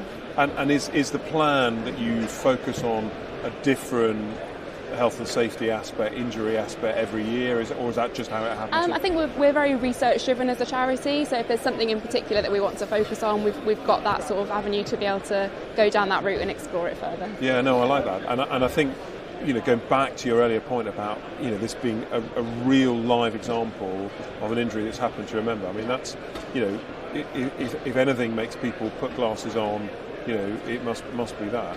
Yeah, that engagement is really important for us, and the VR is fantastic for engaging with a younger audience, but also a wider audience that might be at the shows as well. So the team of 4, are you all? I mean, you're from a sort of mixed teaching and farming background, which is you nicely come across it. How about the others? Are they similarly sort of farming and teaching, or? Yes, absolutely. Yeah, so we've got a very varied background, sort of farming, fishing, and mainly sort of everyone's got that love of farming and the farming industry, which is fantastic because I think for us, especially working for a charity, it's so important that you're passionate about what you're doing. We all get on so well and work really well as a team, which is just such a lovely job to have. Well, that's always very nice to hear. You did have to say that because you're on live telly. So I also can tell that you really mean it as well, which is nice. I know some of them have stood over behind me, so you really had no option other than to say that. I had the Kermit from Farming Simulator on earlier, and I've never played it, and one of the things I didn't know is that there's a lot of product placement within Farming Simulator, including Farmer's Guardian and lots of machinery. Is that something that you would think about? Because actually having a little yellow wellies element of that virtual reality world might be, a really useful thing. Yeah, possibly. I mean, possibilities for VR are endless, really. So it's always great to work with other partners who, obviously, as I said, we're very small as a charity. So working with other organisations and individuals who can help us to raise that awareness and change the poor attitudes towards farm safety. Because it is about awareness, isn't it? And if Absolutely. people, yellow wellies, what's that? And if someone, it's such a catchy logo and a catchy name that you go on the website, you see that. I mean, I had a really good look before we came on air, and apart from the really sobering statistics which we talked about, it's as I say, really, really catchy. So just to remind everybody, you've got the Farm Safety Week on the 21st to the 25th of July, but coming up in a couple of weeks, actually, is Mind Your Head campaign. It's 10th to 14th of February. And you're spanning over Valentine's Day, which I don't think is an accident, is it? No. We've got lots of activities planned for Farm Safety Week, Mind Your Head.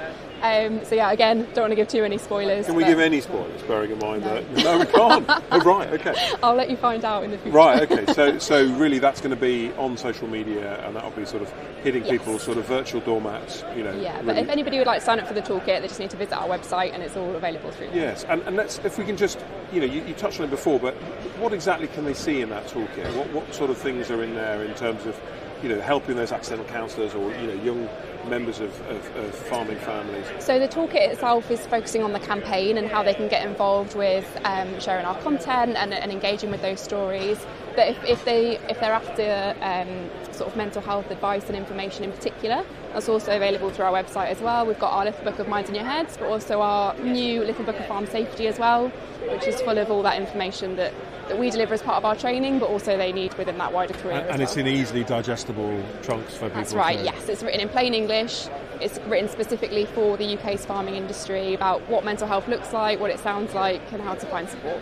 Brilliant. Well, that strikes me as a really good note to finish on. But before I leave, if you just want to hit those social media sites again. So where can people find you? So we're at Yellow Wellies UK on Instagram, Facebook and X. And we're yellowwellies.org online. So bit of a mouthful, but yellowwellies.org is the place. That's right. Absolutely fantastic. So thank you to Megan for joining us. The work that the Farm Safety Foundation do is, I genuinely believe, pivotal to our industry. We are, sadly topping that list of health and safety injuries, and we need to do something about that. You heard it, it's yellowwellies.org. Though, if any of you are actually here at the NEC, get yourself down over my right shoulder to stand 20.500 here in stand in building 20. So it's time now to head over to Rachel. I just want to say thank you once again to Megan before I do.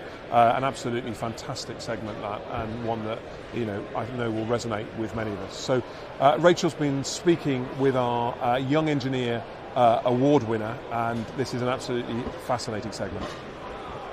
Congratulations, Alexander, winner of the Young Engineer of the Year Awards here at Lamma. How are you feeling? Thank you very much. Yeah, feeling amazing. Yeah, it's sort of one of those things that when you get entered into, you're not really sure how it's going to go, and then when you get nominated, you're like, oh, hang on a minute, and especially with it being sort of not in the grain in the agricultural industry, but it's grain handling, which isn't as much compared to all the tractors and machinery you have here. So it was sort of one of those, well, is it really going to come into it or not? And yeah, coming first, it's amazing. Yeah, no, definitely. Yeah. So Grain Century, tell us all about it. What was the motivation and the drive behind this product? So we see a lot with the handling with grain dryers, the amount of labour that it costs a farmer to have someone there sat with a dryer all the day, taking samples, especially if you're in a big plant, climb up and down stairs to get samples, going into the dryer, coming out, making adjustments. It also gives a lot of issues of human error with people, especially with new dryers who've never dried before, making mistakes and potentially over drying the grain, which is fairly easy. And then yes, and that also means that you're going to cost you a lot more money because you're using more fuel to dry the grain, which is over what it needs to be, and then you're losing the weight in that. So it's quite a detrimental factor, cost side of things. So with this system, it is automated, working with a system taking the samples automatically timed, manually on the system, and that data basically sends to the PLC, which controls the dryer. So unlike, there's a few systems that we've done before which is done by temperature, and that's just like a gauge, but this is a lot more accurate for actually what it's doing using the near infrared. And Alexander, you've got a tester project here, haven't you? Yes. Showcasing here at Lamma Show. What's been the so, kind of the reaction from passers-by? So we've had a lot of people come up and going, oh, what's that sort of thing? Like hearing it going, because you've got grain whizzing around and coming back and forward and turning a lot of heads, and yeah, it's got a lot of interest in it. Yeah, it's very good. Are you excited about the potential that this could bring? I am. Yes. Yeah. No. It's definitely in its early stages, obviously, but it's definitely something that is needed and going to benefit a lot of farmers out there to reduce labour, over drying costs, and performance, really. No, definitely, and particularly, in the current climate, last year with the weather, everything was so difficult for growers. They were facing all challenges from all directions, and I guess any kind of innovation or product that can support with trying to minimise some of the costs, essentially, and providing kind of valuable data is really important. Yes, yeah, exactly that. Yeah, definitely. So obviously, young engineer yourself, how I'm interested in how you got into engineering. Obviously, it's a side of agriculture that not many people speak about, really. Yes, yeah. So, growing up on a family farm, always been interested in agriculture. From a young age, always taking things apart and making things in the shed, and building bits and pieces. And can you remember your first ever little project that you worked on? My first ever little project was a little wooden trailer that I made to go on the back of my little toy tractor. Oh, I love that. Have you still got it? I don't somewhere know, in the attic probably somewhere around. But Mum and Dad have kept it somewhere. So yeah, no, it's good. But then I went on to college and university, and in one way, we've always had a grain dryer at home, different to what Perry's sell, but I've known about it, but never thought of it really as an industry for some reason, until I got to university and it came to my placement year and heard about them and went for the job and got it, and then after finishing my course, went back and really good. Why do you think it's so important? We talked a lot about careers in agriculture here at Lamma. It's something that at Farmers Guardian we're really passionate about and really driving a campaign to get young bright talent into the sector in all areas. Why is it so important that we do that? And I guess in your own experience, what were some of the kind of barriers or challenges that you may have faced? I think sometimes it's, if you're not from a farming background, maybe I've heard friends and people saying that it's sometimes quite hard to get into it because you don't necessarily have the experience or a bit behind you or things like that. It's not like anyone can get into it. I know a lot of friends who aren't from farming backgrounds and they're in it and they're doing all sorts of bits and pieces. So there's definitely it out there to get into. And I guess being an engineer, there's more kind of innovation and creativity. That's the kind of thing that really, that's it. Gets you up in the morning. Get you designing, get you thinking about the main thing, problem solving. You sort of like, oh, they've got an issue here. Well, what do we need to do to sort that out? And with this particular project, with the Grain Century, were there any kind of little stumbling blocks or challenges you faced along the way? So there was quite a few. So when you started, you got a basic principle of, well, we'll get this system working like that, and then try and see how that goes, and then you find, oh, it's not quite working here, change that, and sort of continuous sort of development. So yeah. And of course, obviously, you've received your awards in front of your family. I think you've got your mum, your dad, your grandma here today, your auntie. Yeah. How nice has it been to kind of share the kind of recognition with them? Yeah, no, it's been brilliant to be able to share it with them, because I mean they've been a very good help throughout my life, really, sort of helping me, pushing me, trying to. Are any of the family members engineers, or have an engineering background, or are you kind of the really. first generation? I'm sort of the first generation with the engineering side of things. Yeah, so. But do you still help on the family farm? Yes, yeah. So yeah, weekends or evenings and bits like that. Tried to get on the farm, get mucky, put the tools down for a bit, and. What's your farming setup then? So we got arable and beef cattle. So. Yeah. And kind of that innovation and creativity and thinking of ideas, how have you brought that into your own farm business back at the family farm? So it's more on the machine sort of thing, sort of like looking at a machine and going, well, for this job it could do with having it work a bit more like this, or could have that attachment adding on. And do you think the emphasis is more on kind of, you know, improving efficiency, making it kind of less labour intensive? Yes. Is that what you're definitely. trying to work towards within on your farm? Yeah, definitely. Yeah. Because I mean, with anything, labour's a big cost, and also with the farming industry, it's such a demand on your body, and if you can limit that and make it more automated and take the strains away from the body, then that's a great thing, really. Obviously, the Grain Century is about moisture testing. The harvest last year was a real, huge impact on so many arable farmers, with the crop just not being up to scratch to how they wanted it, and planting then was delayed, and it just was a whole host of issues that they faced. How did you personally deal with those challenges on your own farm? So we did have quite bad crop, like most other people. And we've learned a few things that we shouldn't have done, and what we need to do next time to prepare for it. Yeah, exactly, that's it. Yeah, so that's right. That's right. And obviously, you're here at Lamma, you're working, but hopefully you can get time to kind of look around. What has been kind of your favourite products here today? The highlights, apart from your own. Yeah, products. I mean, Although in the grain handling, I've always loved tractors. So, and where we're positioned is right across from the Deutsch stand, and ever since I've been, we've always had Deutsch tractors. I mean, we don't so much now, but so that's sort of quite nice. Sort of brings back a bit of a fond memory. And Lamma really is a celebration of engineering in a very big way, and it's so nice to see some British home brands as well here and celebrating that homegrown talent of industry and engineering here as well. Yeah, that's it. Yeah, definitely. And it's great to see JCB here as well. Yes, yeah. I mean, they're always a big name, aren't they, over here, and they make some brilliant kit. Yeah, no, definitely. So what's next in terms of kind of the future of the Grain Century? How are you going to develop it going forward? Have you got any other kind of forward-looking ideas coming up in the pipeline that you're working on, little projects? So nothing in the pipeline as such, but I mean, after being able to display it here, you're getting quite a few questions from people asking questions and getting the mind thinking, and could I add this or adapt that bit of it and make another system out of it, or change it so it's sort of multi-purpose. Brilliant. And in terms of anyone listening, any young inspiring engineers, what advice would you have to them? Go for it. Yeah, if you're thinking about doing it, then just give it a go.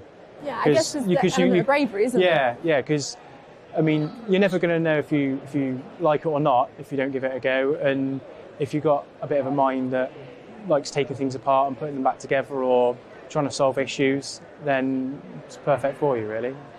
Well, massive congratulations, Alexander. The Young Engineer of the Year award here at Lamma. Huge congratulations. Enjoy the rest of the show. Thank you very much. Thank you. Well, thank you, Rachel. And congratulations to our Young Engineer of the Year Award winner, Alex. Time now for a quick break. Stay tuned.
And welcome back.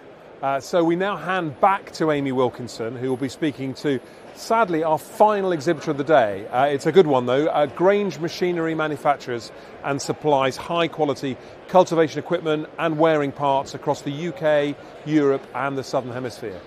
Amy is joined by the director of Grange Machinery, Run Jones.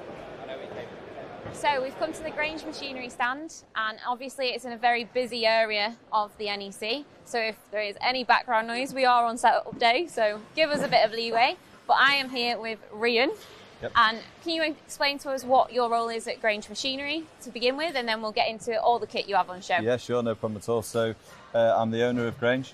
So yes, we started the business back in 2016, being at Lamma from day one. So we actually launched, I guess, the business at Lamma in 2017. Yeah, the January of that, and then progressed over the years, and obviously since it's moved to the NEC, been on this stand in Hall 18, but gradually managed to grow the stand to display the machines today.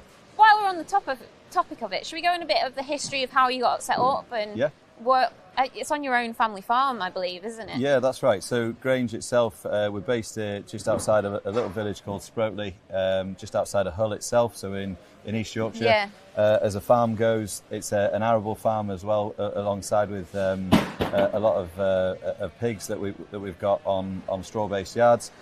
So the history of Grange, I guess, really looked at which way can we bring versatility into farming methods, and that specifically being seeding, cultivation, and we're looking at how can we lower the establishment costs of systems in general. Looked at our own family farm setup. That it's my wife's family farm that I should probably ought to mention that really. And looked at our own setup and thought, right, what can we do here? At the time, and obviously still is, but blackgrass at the time was rife and becoming a real big problem. So we were looking at how can we become a low disturbance element that brings versatility, options, and actually gives value back to the machines that are already in the shed. And that's really where we started off with the low disturbance toolbar. We're probably known for toolbars, I guess, in general. I think when people think of Grange, they think toolbars initially. We really market it quite hard on that. And really, that was our successor as such. Really, that really put us on the map in terms of what the machine or the range that we then grew that offered. And off the back of the toolbar, I should say, really, a lot of the products that's on the stand today were born off the back of that. Really, and working alongside farmers, UK, Europe, and now as far as Southern Hemisphere as well. Well, I find it really interesting that you're a British kind of company, you're a family-owned company, I believe, as well. Do you think British farmers go on about buying British produce and stuff like that? Do you think they should maybe start putting the money where the words are and money where the mouth is, if the saying is, and back more British manufacturers like yourself? Yeah, sure. And if I'm honest, I think we have got a real good, loyal customer base as well in the UK. You know, we've got a lot of guys that are really quite proud from a British point of view that they are, and that they do support the British manufacturer. I think, again, not to say that there's a lot of good quality kit that does come in from the European countries. So, you know, at the end of the day, we try our best and we try and put out there what we can.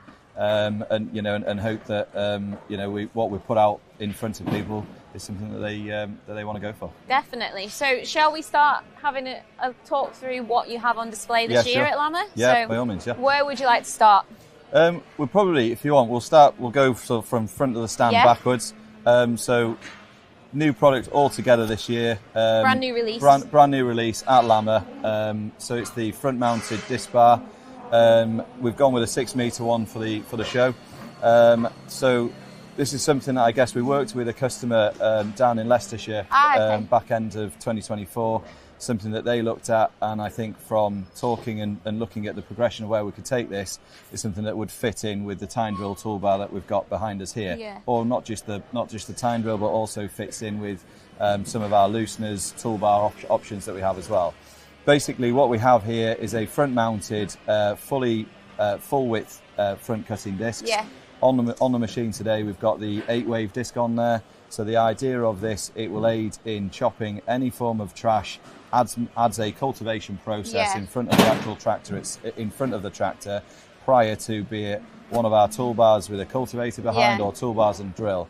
Idea of this really is that we're becoming more of a one-pass cultivation or a one-pass seeding option really. So is it also, as SFI and cover crops become more used, absolutely. Is that kind of... Yeah, we're trying to handle residue, the volume of trash that is now being left on the top of fields really. We're seeing stubble heights becoming a lot higher than what they have been traditionally. So our mat layer of trash as such is generally higher that needs to go through the machine. So this is where this machine comes in and cuts all of that down and just makes trash flow in general easier. But again, its other sort of byproduct of it really is that we get that cultivation process in front. Yeah, definitely. So if we move on as well to the top tilt cultivator, so this is your 3-in-1, isn't it? This is, yeah. So in this machine, we offer it in 3, 4, and up to 6 metre working widths. They're all fully mounted at this moment in time. We've got a number of these out now, and they've gone really well for us, to be fair. We launched the product at Cereals last summer. So the idea again behind this was really born from our strip till machine. We actually haven't bought the strip till to the show this year. We felt that this probably needed a bit more light on it and give it a bit more attention really. So the idea of this was the strip till machine was only cultivating in rows of either 0.5 metre or 75 centimetres. From displaying that to customers across the UK, we got feedback of really like the machine, but actually maybe strip till isn't quite the way we're thinking of going. Can we have a lot of this feature in here, but bring a full width cultivator into play? So looked at it, Like always, pen to paper, and start put our thinking hats on as such, really, and ultimately looked at how can we offer again flexibility, versatility to the end user. Yeah. At the moment, we feel that the prices of cultivation, machinery in general, really is, they're well up there. Definitely. And we've got to make it quite justifiable for what people are looking at. What we have in the 3-in-1 that you mentioned really is that you've got the ability to have a full cultivator right the way through the machine. Yeah. We've got hydraulic front discs, which we can have in or out. Yeah. We can back the legs out completely if we want to. There's a feature that we can do that allows it to then just use the rear disc system on the back. So you've got a shallow disc cultivator on the top, or you can back the discs out altogether, hydraulically that is, and you end up with a low disturbance loosener. So you end up with quite a versatile machine. It's a very versatile machine, and the fact that it comes in different specs as well for the end user, it kind of maximises its buyer base, really, doesn't it? Yeah, absolutely, that's right. And I think what the customers that have bought and invested in one of these now, we now tend to find that we're fitting seeders to these units and so on as well, and it does become quite a cost-effective cover crop establishment tool as well. So, a lot of our machines that's on the stand, a lot of them are modular in the fact that we start off with a core product that we're wanting it to do, and then slowly we start to build it to try and add as much value to the product as we can, really. So just as an idea, from kind of pen on paper, like you said, to this end product, how long does that take you?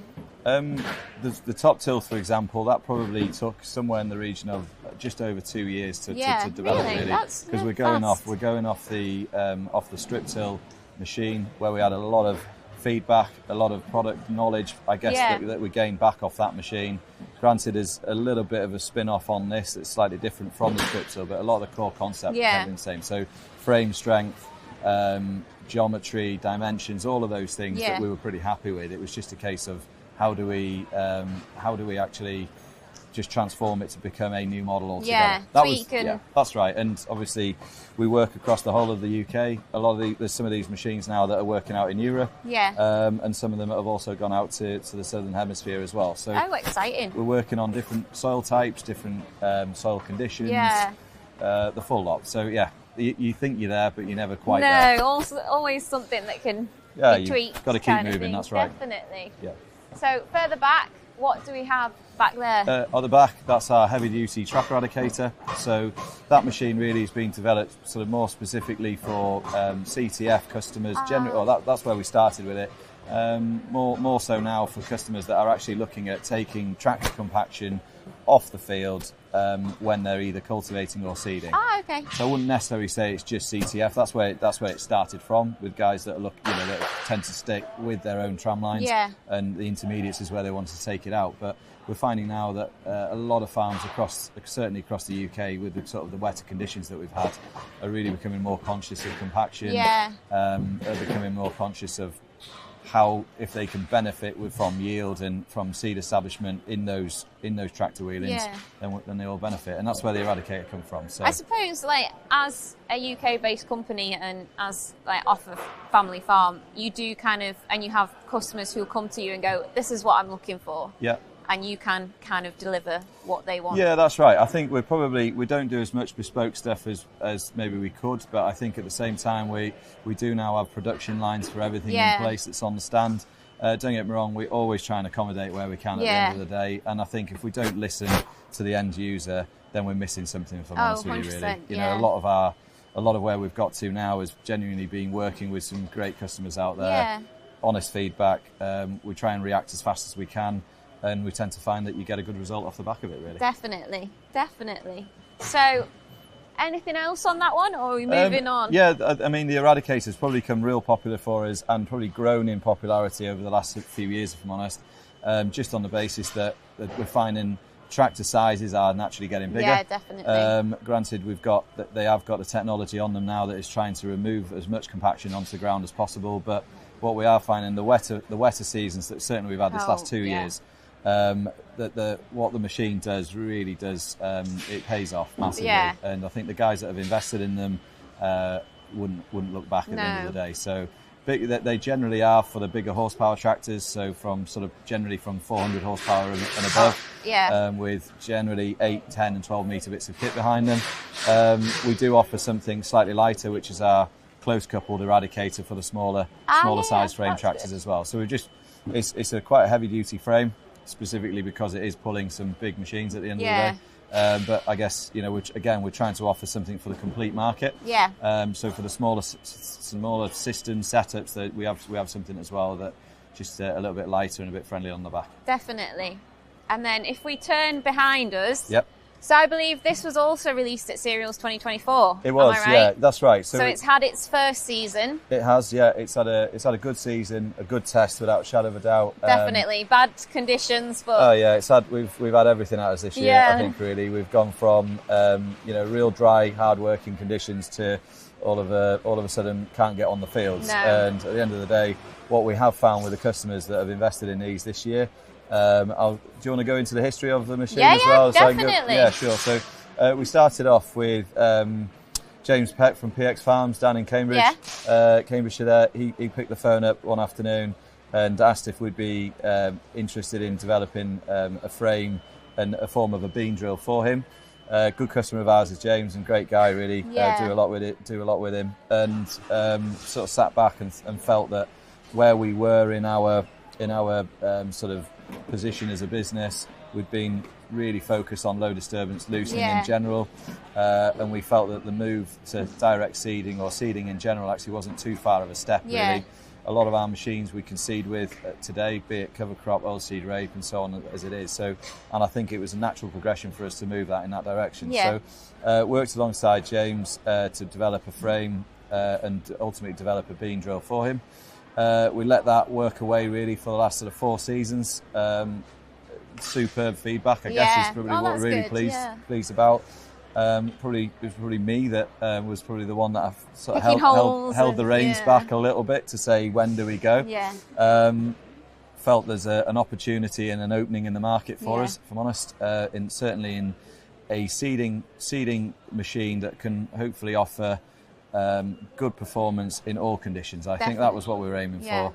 I think the stipulations of how we've got to go and put how we have to establish crops these days is getting a little bit tougher for us, and therefore we also want to. I think we sort of felt that we could be part of that. So so having had good feedback, sort of sat back and felt that this is probably the time for us to push now.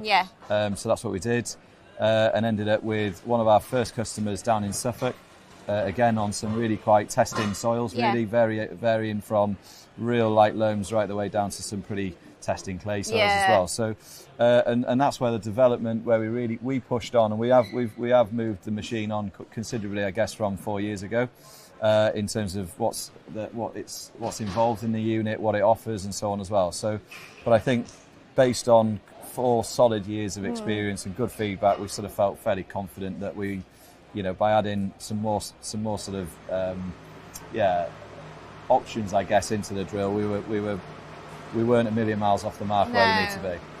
And I'm glad to say, really, we've worked alongside the guys in Suffolk and various other customers as well.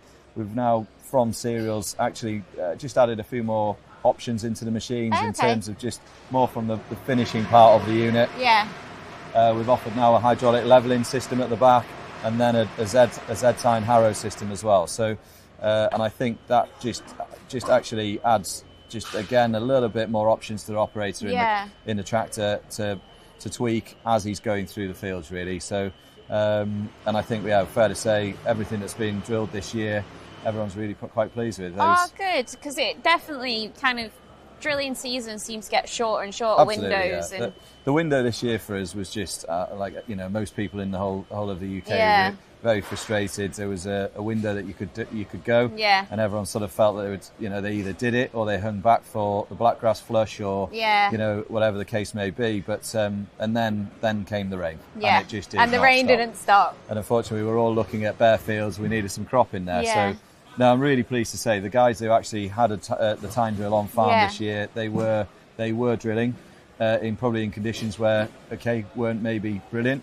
But if you have to go, you have to go. You do, and they were going with this machine where the sort of the trailed machine in the shed would just not run at all. No. So I think that was absolutely, yeah, it was a good, I think a good sort of good season to really test the machine's capabilities, because I think we all like to go in good conditions. Yeah. We all like it when everything's perfect, but when it works and works well in not so good conditions, that's it. It's the way you can talk about it now and say it's managed the past 6 months kind of thing. There you go. Yeah, and the crop itself, to be fair, which is the important bit, is looking superb, really. Well, so brilliant. Yeah. Up and away on that front, really. So no, we're from a rear tine drill now. We're going into 2025 offering this from a 3 metre. We just had a new 3 metre head out to New Zealand a couple of weeks ago, just after the Christmas break. We're offering in 4 metres, 4.5, 5 and 6. So hopefully we should cater for everybody out there. Yeah, definitely. And I think the other key thing to also mention is this year now we'll be offering a front tank. So Grange will be able to supply the full system front and right from front tractor right to the back. Ah, okay, yeah. So very good. Yep. So as we head further back in your show stand, yep. Tell us a little bit about the two right at the back. Am I right in thinking one of them's a new release again? That's right. Yeah, absolutely. It's something again. The close couple toolbar for us probably is a bit of a theme here. All really stemming off the back of our low disturbance toolbar, sort of what we're known for at the very, very beginning of the business starting. So what we found with the LDT model is, again, quite a well built unit, but it has good features within it, but because it is fairly well built, there's some weight to it. Yeah. And what we were finding is from certainly the 3 and the 4 metre market, the machine, the tractor horsepower that it required for a 4 metre LDT was actually somewhere north of 280, 300 horsepower. Okay, yeah.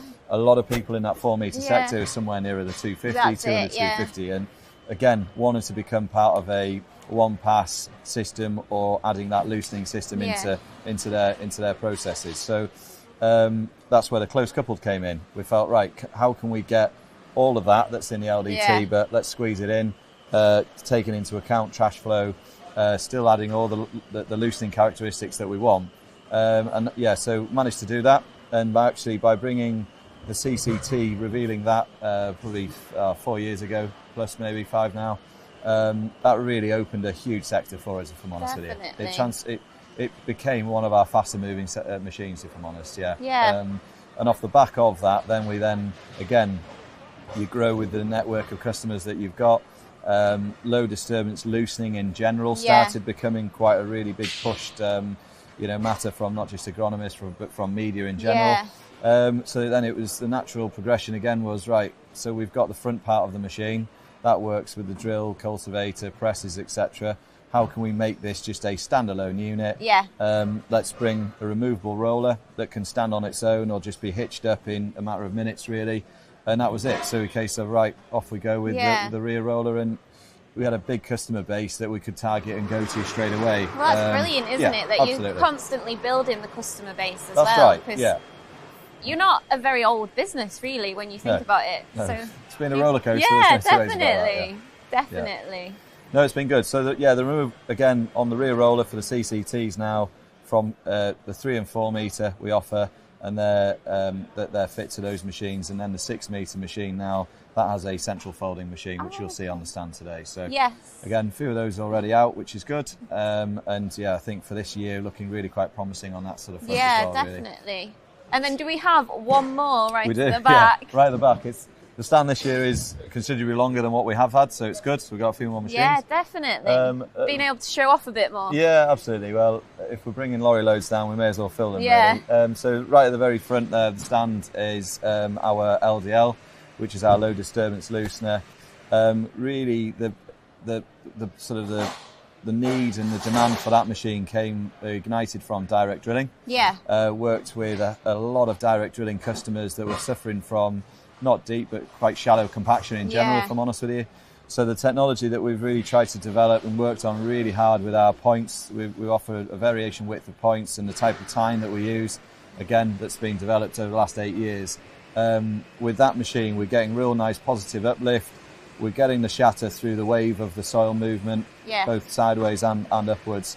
And by that, we're getting good structure then for water, for rooting, and everything else that happens within that crop wants. Adding that system into a direct drilling system initially allowed then for us to actually have good productive crops from hedge to hedge, really, instead of having compaction areas where it was quite visible in the fields. So that's where the machine really sort of started to sort of land, and that's where we sort of really launched it. From there, really, I think now the LDL's probably become quite a good seller across all forms and methods of farming. Really, definitely. You know, direct drilling, min tilling, or conventional. We're selling them throughout all you know, the full. And I think what's coming across is you are aiming for many different customer bases, but you're also working with those customer bases to kind of take the business forward and improve and see what you can make next, I guess. That's as right. Well. And to be fair, you know, it's the guys on the ground, it is the farmers out there that are sat on the seats that are thinking about how could this be better, or is there such a machine that is available. And when, you know, at the end of the day, we've got to talk to them. They are, you know, they're brilliant. They are our sort of designers in some respects, because they flag up the ideas or something that might be a spin-off what we've already got. So a lot of, like I said, from the beginning, really, a lot of what we've got on stand has been development from something that we already have in the field, or actually starting on a new fresh piece of paper with an idea that someone's had. And I think when the same ideas come back in 10, 15, 20 times, we feel there's probably a bit of a demand there. Definitely. It's been really interesting to talk to you, because you have kind of knowledge throughout the whole process. Which I feel like a lot of stands might not have that in as much as you do, which is really interesting. It's been really brilliant to talk to you and see your stand. But no, I think everyone should definitely come and have a look. Yeah, sure. Hopefully drill up some customers for you as well. That'd be great, Come and see us in Hall 18. Hall 18, yes. So thank you very much. No, thank you. And have a good show. Thank you very much.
Every visitor who comes to Lamma and registers before 3 o'clock today is entered into our free prize draw, and this is the prize. An absolutely fabulous Polaris Ranger diesel worth over £24,000.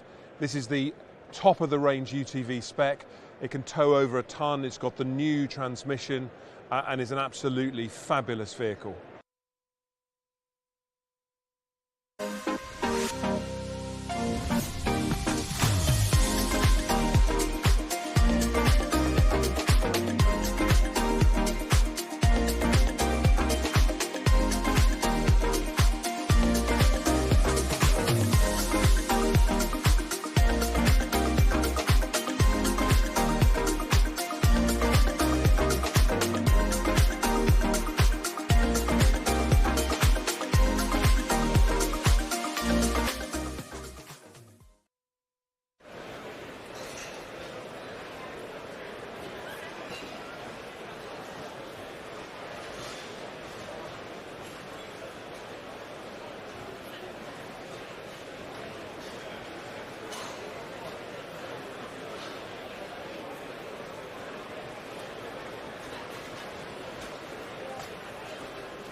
Agriculture is always different, but somehow the same. It's not about what we do, but how we do it. Creating quality is what really counts for us.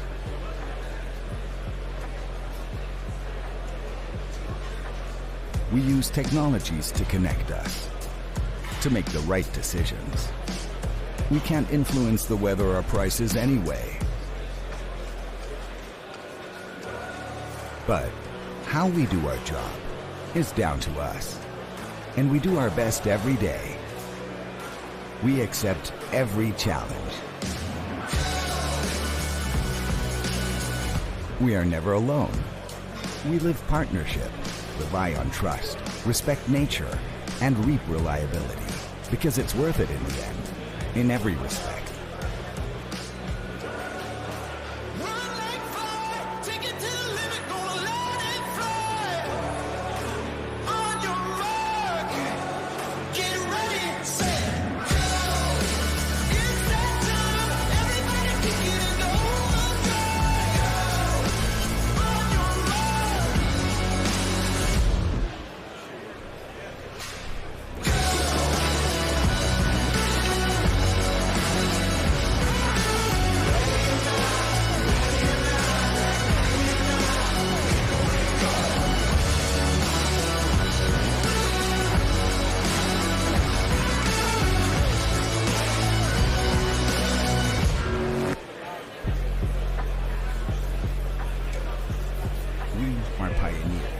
Drive change. We are the future.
Delighted.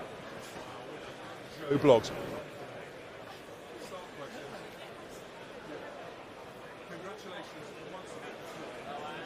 He's underage.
to Agriconnect TV.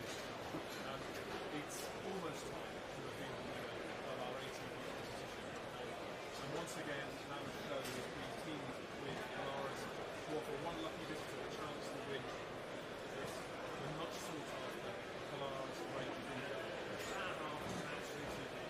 valued an incredible £24,000. Every single visitor here at Lamma this year has been entered into the prize draw, and very, very shortly we're going to be drawing it to find that one lucky winner. He or she has not only won this out from my world. Back to you, Sheila. Thanks, Mick.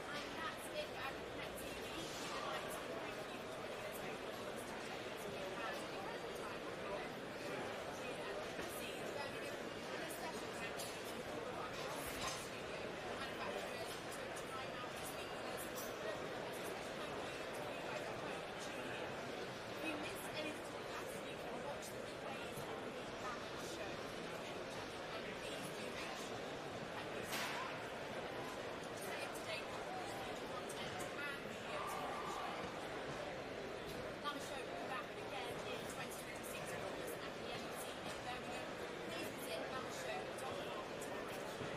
We've had an incredible time here at the Birmingham, and a special thank you to all of our guests in the studio, manufacturers who took time out to speak with us, and a special thank you to you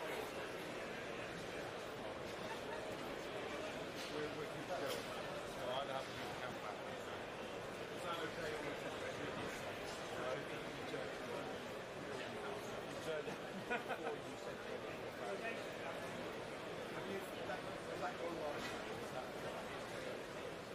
If you missed any of the talkcasts, you can watch the replays on the Lamma Show YouTube channel, and please do make sure that you subscribe. Stay up to date with all the future content and videos from the show. Lamma Show will be back again in 2026 in August at the NEC in Birmingham. Please visit lammashow.com to arrange. So for myself, Rachel, Amy and the team here on Agriconnect TV, we'd like to say a massive thank you for tuning in. And goodbye for now. See you next year. We're keeping going.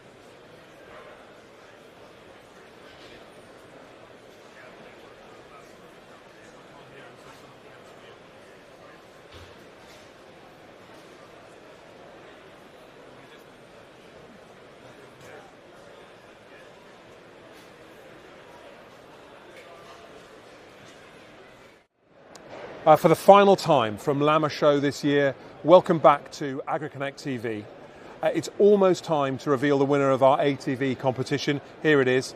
Once again, Lamma Show has teamed with Polaris to offer one lucky visitor the chance to win the much sought after Polaris Ranger Diesel, a powerhouse UTV that's valued at an incredible £24,000.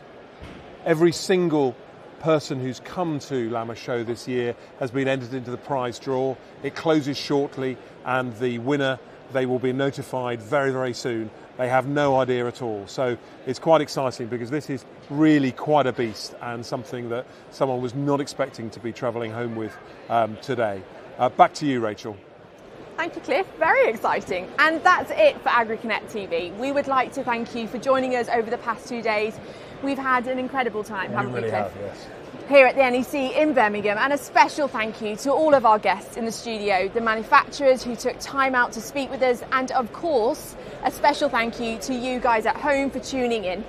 If you missed any of the broadcasts, you can watch the replays on the Lamma Show YouTube channel, and please do make sure that you subscribe and stay up to date with all the future content and videos from Lamma Show. And of course, Lamma Show will be back again in 2026 at the NEC in Birmingham. Please visit lammashow.com to find out more. So from myself, Rachel, Amy and the whole team here on Agriconnect TV, we'd like to say a massive thank you for tuning in, and goodbye from now, and we'll see you next year. See you next year.